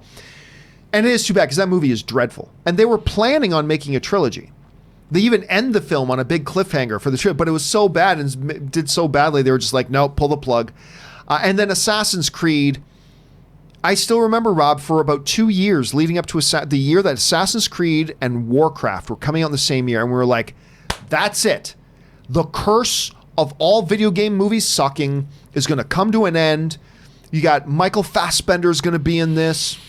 We got, you've got the director of Moon is going to be directing the Warcraft. Duncan Jones. Duncan, who is, of course, Bowie's son. David Bowie's son. This is going to break the curse. This year is going to be the year that throws open and enters in a new golden age, the first golden age of video game adapted movies. And I didn't hate Warcraft. Actually, it took me to Azeroth, so I kind of liked it. But it wasn't a great movie. Assassin's Creed was one of the worst movies I've seen in the last 10 years. It was awful. And that kind of went right ahead, just like Aragon. Do you have any memories of those films, like Aragon or Assassin's Creed? It's funny. All I remember is the kid who wrote those books was so young when he wrote them. And I'm like, well, that kid's going places. But yeah, the movie, I caught up with the movie on cable at some point, and I didn't finish it. It's bad. Yeah, it's not good. Real bad. Toonie Toon writes, it's very sad for me to hear everywhere physical media is dead. My love for movies is deeply connected with collecting DVDs and Blu-rays. I'm not sure what I will do when physical media is finally dead. That's the thing, Toonie, though. And it does suck for people who love collecting that stuff. But remember, there was an era not long ago that Blu-rays and DVDs weren't around. Right. And there were people who were diehard There were movie laser fans. discs, though. And there were I still VHS have tapes, them. and there was some before that. And, and there will be ways of having and watching and enjoying these movies. And listen, I haven't been a physical media collector for going on 10 years. Not that I've never gotten any discs. I have time to time, but it's a great thing. I can watch them in my bedroom. I can watch them downstairs. I can watch them on a plane. I can watch them in the car. I can watch them when I go visit friends. I can watch them when I go back up to Canada. Sounds like a Dr. Seuss rhyme you're making There it is. Dr. Seuss should do that. I have no physical media. I don't, or whatever the thing Right. is. I am. So listen, but it is. I understand there's a thing you love collecting. Look on the bright side, though. 15 years from now, your collection, it's going to be worth some cheddar. If you hold on, if you have a decent collection, you hold on to it. These things, they will become, as time goes by, they will become more and more rare. And there will become a time down the road that your collection is going to be worth quite a bit. God, I wish I kept all of my Transformers. Because I had them freaking all, man, when I was a kid. Did you have Gen 1? I had all Gen 1. All Gen 1. And I had their boxes, and I had duplicates of the boxes because I would keep one box, and the other box I would cut up and put them up on my walls with the power bars and everything. Yeah. Hold on to those collections, Duke. And Rob, I can only imagine, 10 years from now, what your collection is going to be worth. Yeah, but what's funny about it is it's like you want to enjoy that stuff. That's true. Yeah. You want to enjoy it, and I do keep all my Hot Toys boxes and stuff, but I feel like at one point I've got to have to sell them all off before I die, because what if I'm dead? What is anybody going to do with all that stuff? They're going to be, what is all this garbage he collected? No one's going to know. I think you might be surprised, man. I think you might be surprised. All right, where are we at here? We are now at Jason S. Espinoza, who writes, have you seen... World According to Jeff Goldblum, no reservations type of show. Well, we've covered that already. Have not seen it yet, but I'm telling you, I love the preview at D23. I cannot wait to watch this thing, Jason. And Jason also reminds us, John, episode 2 is about ice cream. I know. So I got caught up quick because listen, I don't drink alcohol. I don't do drugs. Never have. My vice is ice cream. And my vice leads to pounds.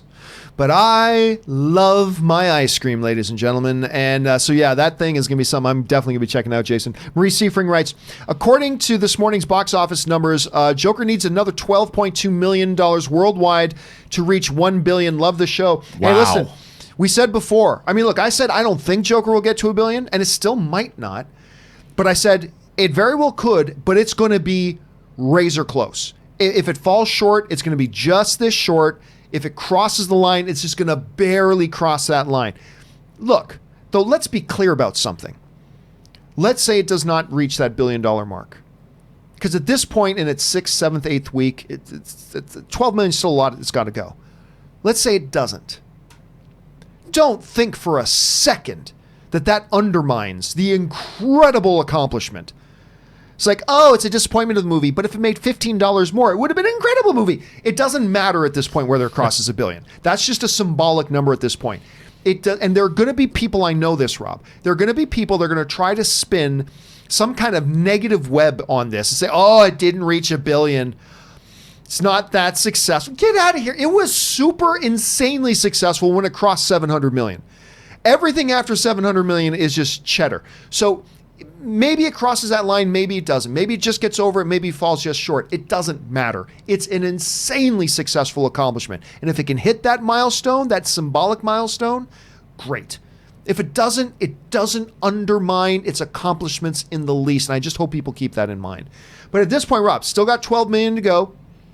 Got a lot more films opening up in theaters now. You think it's going to get that last 12.2? Yes, I do. How far over the line do you think it's going to go? Oh, I don't know. Not very far, but it's going to get there.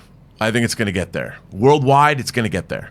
I'm just curious. Let me look up for a second to see what did Joker box. I just want to see what Joker made at the box office this past weekend. Where is my...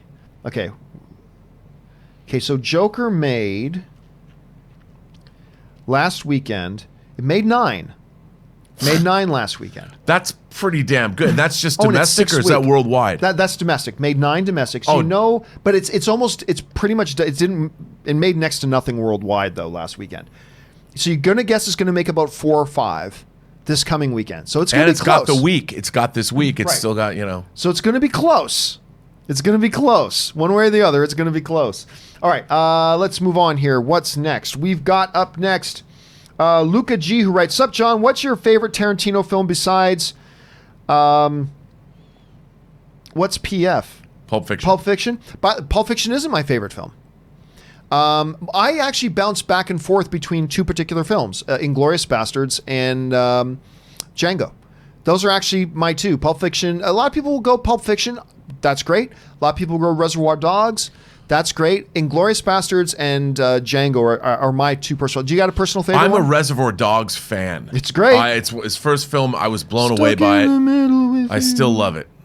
All right, just 2 more questions here while we've got Rob here. Nick writes, "Hey John, hope you're well. New animated Harley Quinn series looks good enough to make Deadpool blush. Super pumped. Always enjoy R-rated animation." I'll tell you what, I was not impressed by what I saw from the Harley Quinn promotional material. I wasn't impressed. That doesn't mean I'm not going to love it, but right now I'm not. Have you been impressed by what you saw, Rob? I saw that new trailer. What is that? What they just released? Probably, yeah. It was fun. I'm like, all right, but to me, R-rated animation is heavy metal and Fritz the Cat and all that. Okay, last one here while we've got Robert here. Pissed my Disney physical media collection is now mostly redundant. Spent years collecting rare films I thought would never see the light of day again on VHS, DVD, Blu-ray. Now they are all available in 4K. But listen, but you still listen. At this point, if you are a collector, that shouldn't matter. That stuff shouldn't matter. If you're a collector, you've got it. And I think that's great. Now, if you're the average film fan, which is I only bought it because I didn't think there'd ever be another way to watch it this way. Well, okay, yes. But that's what happens as technology advances. Rob, as somebody who faces this existential crisis yourself, what would be your counsel to Nick on this? Well, I mean, look, the world changes. You've got to move. And I would say this, what keeps me going is that how many times have I actually watched the movies in my collection? I acquire them to have them, as if this mythical day will come where I'll never be able to see them again. And the world we live in, that's just not true. When I was a kid, trying to find Dario Argento's Suspiria uncut on home video was impossible. Now it's available on so many different formats. If I want to see it, it's streaming. The 4K disc comes out, which I did pre-order, comes out in a couple weeks. I mean, there's very few things anymore that you can't see somewhere. And I take solace in that, even though I look forward to spending my money. Maybe I'll invest instead of buying physical media. I'll invest my money with Acorns or whatever those online things are, just to see if I can make more money and buy less stuff. Hey guys, listen. Rob has got things he's got to do and places he's got to be, so he's got to split out here right now. Rob, of course, awesome as always to have you here. We'll see you again on Friday. Well, later this afternoon. Yes, we've got the Weekly Hero this afternoon. Yeah. That is right. And then, of course, you will be back for the John Campea Show on Friday. Hey, where can people find you online, Robert? You can find me on Twitter at BurnettRM. Find me on Instagram at RMBurnett, or find me on my own YouTube channel, The Burnett Work, or its website, theburnettwork.net. And it's always awesome to have you here, buddy. All right, I will talk to you soon. Have a good one. All right, guys, with Robert being out, you and I still have about another 20 minutes left here, so let's keep right on rolling through all these questions. And the next one up comes to us from Daniel Hinoja, who writes, Rey is not a Mary Sue, that's clear. And it's not like Luke had much training either. Original trilogy is better because it came first and his love. Some things are excused. Well, listen, I personally disagree, Daniel. I think the original trilogy is better because I think they're better made films. That's just how I feel about them in general. I think the original, I don't think anything Star Wars has made has come close. Even the new stuff. And I love The Force Awakens and I love Rogue One, but I don't think they come close to the original trilogy. That's just me. But again, I agree. Anybody who truly understands the movie and anybody who understands what a Mary Sue actually is, it's just an idiot thing to say. Rey is not a Mary Sue by any stretch of the imagination. The amount of self-doubt, the amount of naivete that she has, the amount of times that she just falls on her face, she's clearly not a Mary Sue. Dominic Toretto in Fast and the Furious, a character I love and in movies that I really enjoy, but Dominic Toretto is clearly a Mary Sue. That's what a Mary Sue is. She is not. And yes, I've made the comparison to the Luke characters all the time. But I still personally feel, again, it's all subjective and it's just my personal opinion. I still really do prefer the original. I just think they're better made films. But that's just me. Mickey Altieri writes, physical media isn't going to die anytime soon. It's already dying. Sales have dropped by 50% just in the last couple of years. It's already dying. It is. Isn't going to die anytime soon. If you take care of it, physical is forever, while digital can be taken away from you without question. It's a fool's comparison, though, Mickey, because, again, everyone I know. Now, whenever I say this, a bunch of liars get online and say, I have never misplaced or damaged a single disc or DVD. Yeah, okay, liars. Anyway. Everybody has misplaced, lost, had stolen, had damaged, had cracked, had got stuck or lost, or whatever. Movies that you've had physically are just gone. They're gone. Even Robert Meyer Burnett, who treasures his DVD and Blu-rays like they are in Indiana Jones's personal museum, he treasures them all. He's lost count of how many of the stuff he's lost or gone missing or misplaced or whatever, like lost toys from Toy Story. They're gone. They're gone. Every movie I've ever gotten digitally for the past 10 years, I still have them. And I don't have to worry about them. And I can watch them wherever I want, whenever I want. Now, you can argue, definitely you can make the argument that one is still a better presentation. You can make that argument. Absolutely. I'm not going to refute that.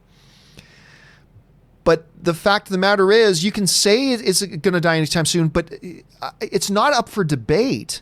It is dying. The numbers don't lie. Blu-ray sales have dropped dramatically, exponentially. Even people who make Blu-ray players, they're getting out of the business. Even Samsung, the number one manufacturer of Blu-ray playing devices, they're saying, nope, we're out. We're not going to make Blu-ray playing devices anymore. We're out. We're just out. Because we know there's no future in it. And even without Disney Plus, again, Mickey, this isn't a matter of debate. This is the numbers. It just is what it is. Now, much like I said earlier, much like vinyl, which is still there, but the vinyl industry is essentially dead compared to what it was.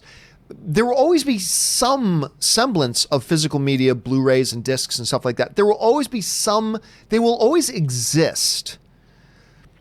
But as far as being an industry in and of itself, it's on its last legs. It's dying. I'm not saying it should die. I'm not saying it's good that it's dying. I'm just saying that it is dying. Look, the numbers are there. Just in the last couple of years, 50% drop in people buying these things. Manufacturers not making the material anymore. They're doomed. And now you got things like HBO Max and Disney Plus, and it's just, again, I'm not saying it should go away. I'm not saying it's a good thing they're going away. I'm not having that argument. I'm simply saying it is going away. Whether you like it or not, whether I like it or not. And when you've got a die-hard, lifelong physical media collector like Robert Meyer Burnett telling you that, I think it's something you got to pay attention to. Anyway, Daz Che writes, revisited The Phantom Menace and noticed one of Anakin's poor/slave kid friends in Tatooine have braces in her teeth. How'd she have dental insurance? Well, I mean, look, it's a different galaxy. For all we know, putting braces on your teeth is a simple $2 procedure. Right? I mean, for all we know, it's a different world. It's a different life. So it might not be that big of a deal as it is for us in our world. Nick writes, 2 of 2. Oh, I can't, what was Nick talking about? Who's Nick? Okay. And now, okay, you're upset. And now they're all available in 4K. Got a lot of crap about it from my friends, but as God is my witness, if they ever complain that Disney servers go down, or if they ever lose content, I'll rub my collection in their smug faces. Yeah. You could, but this is the new world we live in. I mean, because here's the thing. By saying, but Disney's servers could go down and become erased and they could lose their movies forever and then, they're gone. Okay. It is 10 times more likely, though, that you could have a house fire and your Blu-rays are all melted. That's 10 times more likely than Disney suddenly shutting down and losing all their stuff, right? So for every one time you can say about Disney, but if Disney collapses overnight, okay, yes. But it is 10 times more likely that your house is going to catch on fire and you're going to lose all of your physical media. Gone. It's not backed up to a cloud. It's just all gone. And that's 10 times more likely. So even in that scenario, it's a tough argument to make. But again, Nick, that doesn't undermine your collection. I think if you've got that collection, man, I think you've got something of value. I think you hold on to that collection just to enjoy it yourself, or to just hold on to it. And as physical media gets more and more rare, the value of your collection, I believe, is going to go up and up. So hold on to that collection, brother. All right. Brianna writes, watching Lady and the Tramp live action, and they turned Bella Noti, I don't know how to pronounce it, into a choir song. I teared up because I miss Disney having chorus singing. You know what? Rob didn't like Beauty and the Tramp. Cross between Lady and the Tramp and Beauty and the Beast. Rob didn't like Lady and the Tramp that much, but I have heard from some people that they actually didn't mind it and they thought it was actually quite cute. So I'm looking forward to checking that out myself. And it'll be neat to see that scene, Brianna, the one you're talking about, to see if it has that effect on me as well. Because I do love chorus singing. I really, really do. Matthew DeFreitas writes, Mandalorian was like a few dollars more in space. Now, that's the one that's a Sergio Leone directed film, Clint Eastwood. It's Rob Van Vliet. I always mispronounce his name. Is in that as well.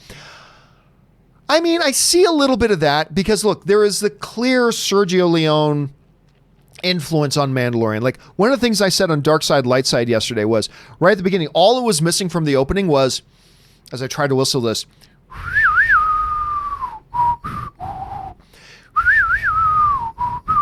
that's all it was missing. Because it felt exactly like one of those openings. Jake C. writes, how negatively would you react if they retcon Rebels? Pretty negatively, because I believe even the prequels, which I don't like, are canon. And in Star Wars, canon matters. And if you retcon Rebels, then you've retconned everything. You've retconned everything. There's no such thing as canon anymore. So I would be pretty upset. Kian Shingler writes, watched The Green Mile the other day. Hold my hand, boss. Probably in my top 10, maybe 5 movies and all. It's a brilliant, wonderful film. Stephen King. I believe it's a Stephen King film as well. It got me thinking. There are many things to take from the movie, but what was the most impactful for you guys? It's been a while since I watched it, but look, I don't mean to get it. I'm not going to get a debate. Whatever you feel and whatever you think is fine. I'm not arguing against whatever position yours is. I'm not saying mine is the only way to look at it. Okay? Are we clear on that? Fine. My position on the death penalty has always been, I've always been against the death penalty.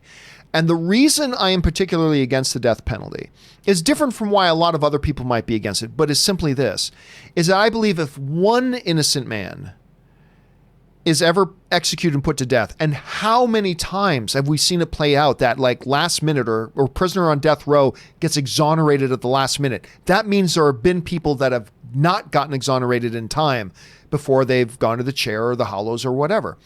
And I'm just of the belief that the death of one innocent man or woman negates any benefit or advantages of executing 100 guilty people. The life of one innocent man is not worth that. But that's just my opinion, right? And I'm not saying you're stupid if you don't think the way I think. I'm not saying that whatsoever. I'm just saying that's my one particular point of view. And watching a movie like that is, it just kind of, and there's many things to take away from that. And I'm not even saying that was the point of the movie, but I'm saying that's one of the things I came away from it with myself. And it is a gorgeous, beautiful movie. All right. Matthew Melograno writes, I like Disney Plus. Hey, listen, so far I'm not seeing much to not like. And especially for like a $7 a month thing. And by the way, Rob bought it for a year. I didn't. I'm going month to month. Because I want the ability to say, you know what, if I'm not happy with it, I can just pull the plug after 2 months and be done with it. And then if I want to come back in 6 months for a month, I'll come back in 6 months for a month. You know, but I got it for a month. But so far, I'm pretty happy with it too, dude. All right, John S. writes, Looney Tunes Gold Set had a PSA about cultural aspect. Series release that got ruined was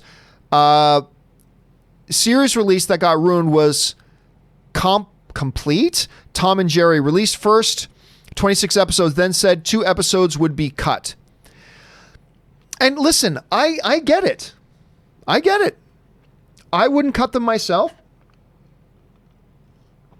But if I understand, look, I've said this before, I will say it again. PSAs don't cut it. It's great for some people, PSAs don't necessarily cut it. And I'll read the second part of the thing here. From second set, so it no longer was quote-unquote complete. Outcry caused cancel of last set. I would have bought both, but hate the erasing of history. Just do PSAs. Here's the thing. I don't think we should be so ignorant. And by the way, again, if I was the one in charge, I put them out complete.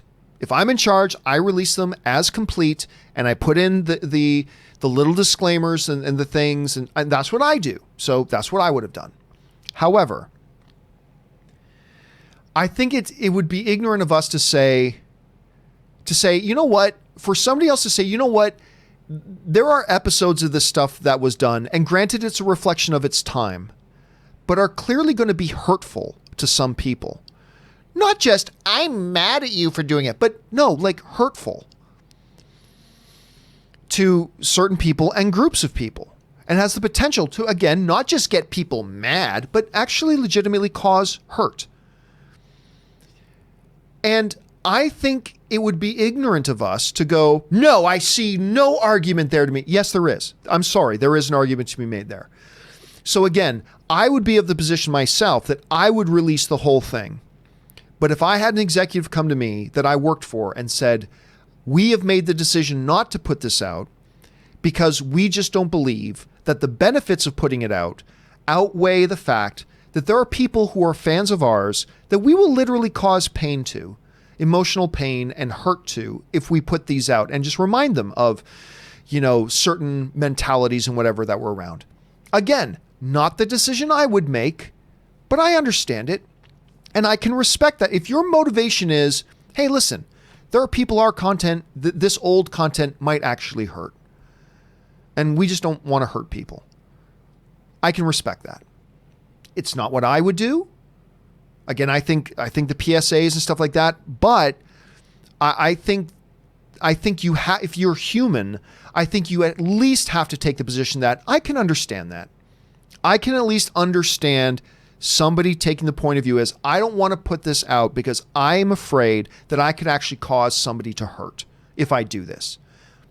I can respect that. Not what I would do, but I respect it. And I think we at least have to respect it to that and not create our own fake outrage about that stuff. That's just my point of view at any rate. All right. Andrew Giordano writes, I love Disney Plus. However, some movies and shows only play Dolby Vision, and I hate that format due to the low brightness.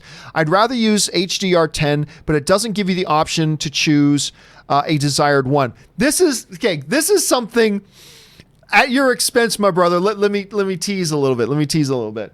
This is something Rob often talks about, particularly to me, about the embarrassment of riches that we have. Okay, listen to us. Now we're complaining, we're getting Dolby Vision. I would rather have HDR10. Do you know how spoiled we sound? It reminds me of a lot of that. Why am I forgetting the name of the comedian? Louis C.K. It reminded me of this joke, Louis C.K., and I've mentioned it before here on the show, but it's applicable here. Louis C.K. talks about how, how spoiled we are. Listen, he said, I was literally on a flight from New York to L.A., a trip that our grandparents would have needed to have spent 6 months traveling across the country for. I'm about to take a 5-hour flight from one coast to the next. And on the flight, he tells a story. They got on the PA about half hour into the flight and say, we apologize for the inconvenience, but our in-flight internet service appears to be down, and we apologize for any inconvenience. And the guy in front of me goes, this is bullshit. And Louis C.K. goes, you are sitting on a chair in the sky. How can we lose sight of the glorious stuff we have available and we complain that we don't have internet in the sky? And I believe me, Andrew, I'm as guilty of this as anybody. Believe you me, I am as guilty of this is bullshit when it's a total first world problem. I am totally there with you. But I mean, listen to this. Like just a couple of years ago, we would have sold our kittens to say, can we have a Disney online service that's going to collect all Star Wars and all Warner and all Marvel and the Pixar stuff and all under one roof for like $7 a month? But today we're like, I am upset that we are only getting this in Dolby Vision and not in HDR10 format. It's funny. I do it. I totally do it. But it's kind of funny to see where we are. It is, as Robert would say, an embarrassment of riches. Speaking to the point specifically, I would say, listen, Disney Plus just launched. I have no doubt that over the next year and 2 years, you're going to see Disney Plus add a lot more features, a lot more functionality, a lot more things to the service. Remember, it is now 2 days old. It's now 2 days old. So let's give it some time there, Andrew, and we'll see where it goes. But it is funny when you think about it, right? It's like we get so much now that we are relegated to complaining about these things. And it's kind of a testimony of where we're at, right? Anyway, thanks for sending that in, Andrew. All right, Kevin Davidson writes, long-time listener, first-time caller. Thank you so much, Kevin. Love the show and my Houston native on the show. Oh, you're one of the girl. I can't remember if it was Chris or was Aaron. Anyway.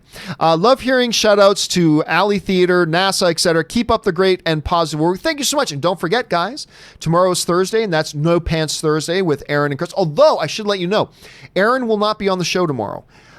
She's going to instead come in on Friday. But Aaron's got a guest spot for another television show. She's killing it lately. She's getting tons of work. And so she's got, I can't remember what show it was. She told me what show it was, but she's shooting a guest spot for another television show on Thursday. So she won't be here tomorrow, but Chris Carr will be here. So keep your eyes open for that. So thank you so much for the support, Kevin. And thank you for sending that in, man. All right. Eric Silva Gomez writes, Disney Plus will be the death of physical media. If it finally loads properly, still can't access Disney Plus on any of my devices. Must be fun. See, I had that problem yesterday morning. Yesterday morning, I wasn't able to properly load Disney Plus and get it to work properly. As of last night, it was all functioning for me. So I would say if it is still not quite functioning for you, they're clearly getting around to getting it fixed for everybody. So just hang tight. Remember, it is just the opening day. It's going to have some bumps, but hang tight in there. I'm sure they're going to have it fixed, maybe even by the end of this show. All right. Devin Allen writes, hey, John, why did Joker work as a character study film, but Superman Returns didn't? I personally like the film. Oh, it did work. Sorry to all those who didn't like it. It did work. Here's the problem. What I see is the problem. And I'm not putting words in people's mouths, okay, because I hate it when we as film fans do that. I'm not saying you just didn't like it because of this. I never said that. I'm not putting words in people's mouths here. All right? I'm not putting words in people's mouths. What I have been told by people who did not like Man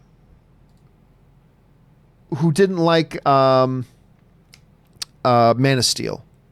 What I actually heard them say to me was, that's not my Superman. Like, their Superman is the 1960s, 1970s, little curl, gosh golly gee, ma'am, let me go get your kitten from your tree, Superman. And again, I'm not putting words in their mouth. That's what they have told me.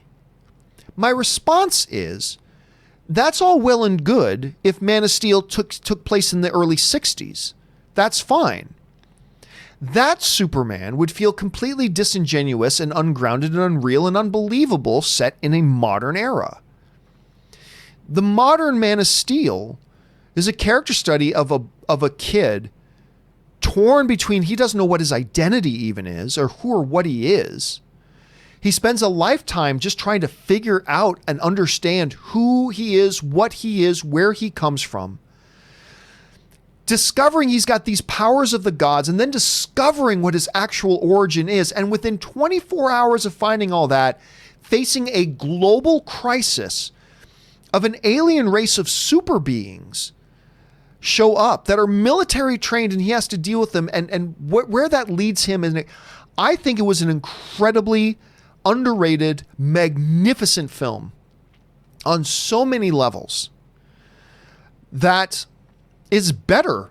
Sorry, and everybody's going to hate me for this. Man of Steel's better than Joker. There, I said it. There you go. I love Joker. Man of Steel's better than Joker. The thing is, though, that Man of Steel wasn't, as some people said to me, it's not my Superman. Fine. And by the way, there are many other people who just didn't like Man of Steel because the movie didn't work for them. And there's nothing wrong with that. Nothing wrong with that at all. But Joker's great. It is. Man of Steel is better, and I thought it was a better character study, even better than Joker. But that's my opinion. I know it's not going to be the popular opinion, especially since Joker is the new hotness right now. I get it, and that's fine. But that's my thought on it. All right. Alexander Wilson writes, it's funny how Major League Baseball created BAMTech, the company that created Disney Plus, which was for streaming baseball games. Sports created this. I had no idea.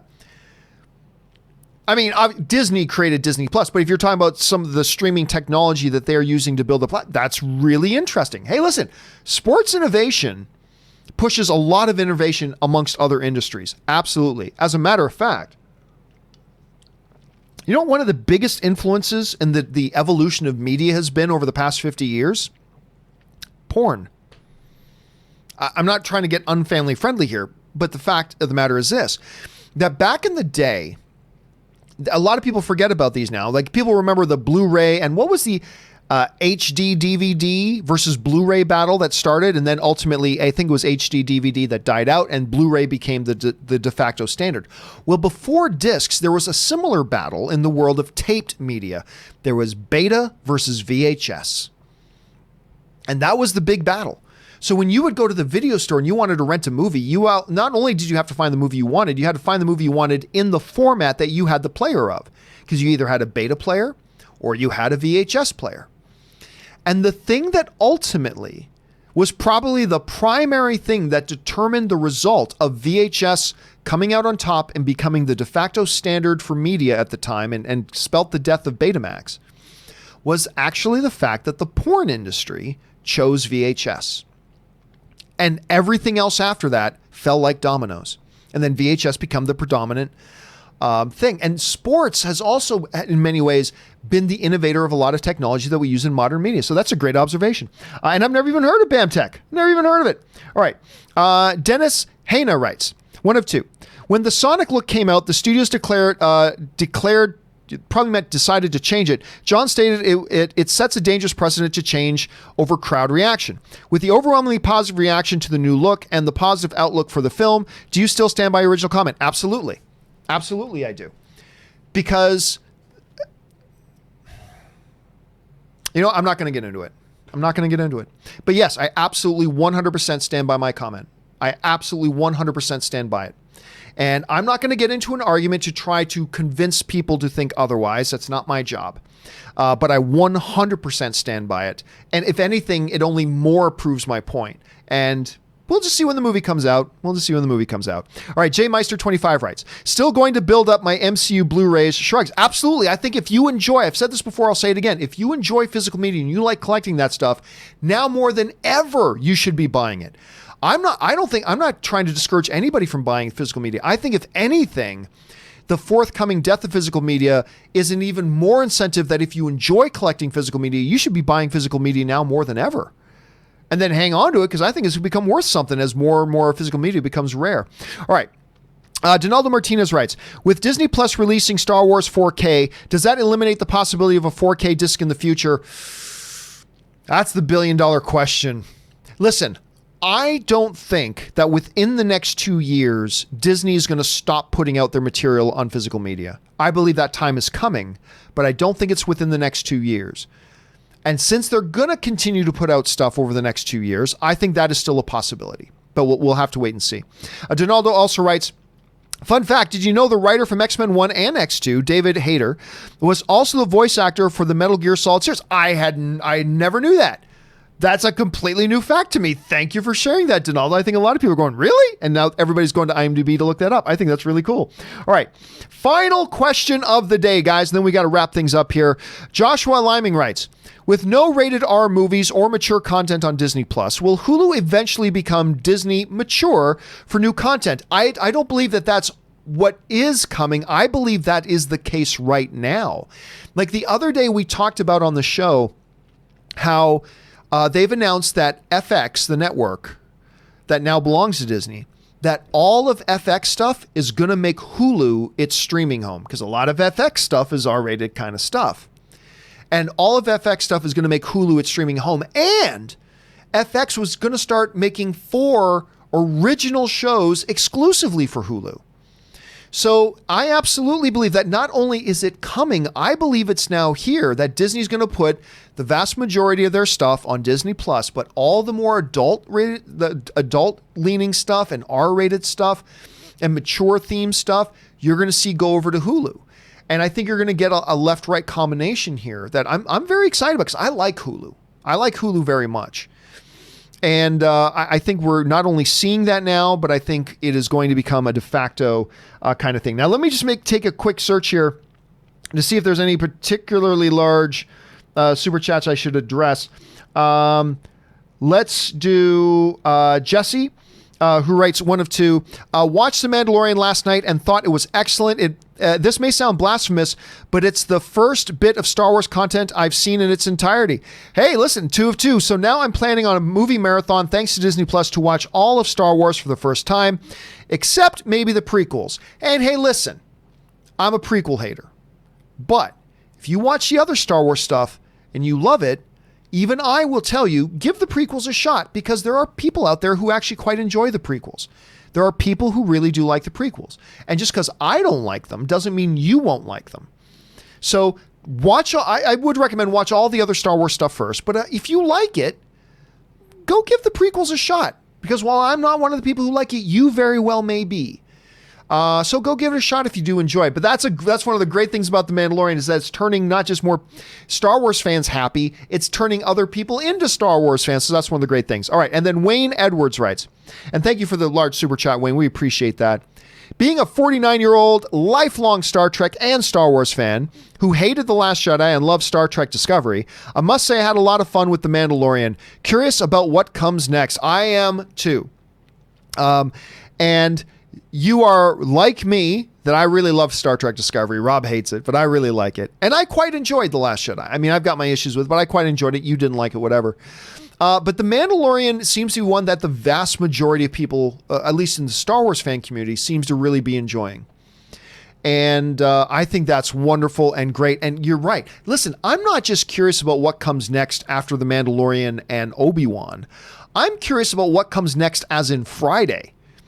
What does the next episode hold? Now, there's already a couple things I know, but there's still a bunch of stuff I don't know. And with that ending of the first episode and all that kind of stuff, I didn't love the first episode of Mandalorian out of my mind, but I really enjoyed it. And what it did do is it made me ravenously excited to see what the next episode is, because I think it set the table beautifully, and we'll see where that all goes from there. All right, listen, guys. For everybody else who still has questions outstanding here, from Adam Douglas, Cullen Prime, Morse Code Z, and all the way down, do not worry. I'm going to be doing a couple of companion videos today. I got a companion video for yesterday's Dark Side, Light Side I got to do, and I'm going to do a companion video today for these outstanding questions. That will be coming a little bit later. Also, don't forget, me and Robert Meyer Burnett will be back on here at 3 p.m. Pacific Standard Time today for the next episode of The Weekly Hero. I hope you guys will join us for that. And for all of you guys who are Patreon supporters, we're going to do a John Campea Show post-show chat over on the Discord server about 15 minutes or so after today's show ends. So I hope you guys will come on over and join me for that. All right, guys. That will do it for today's installment of the John Campea Show. Thank you guys so much for being here and being a part of the show, and expressing, sending in the super chat, supporting the channel, adding to the conversation. I hope that I said some things today that you agree with. I hope I said some things today that you disagree with. But whatever I said, I hope it helped you sharpen whatever it is your particular point of view is, so it adds to the overall film fan community. That's what we're all here about and what we are here to do. Anyway, guys, that will do it for me for now. Thank you so much for being here. My name is John Campea, guys, and until next time, bye-bye.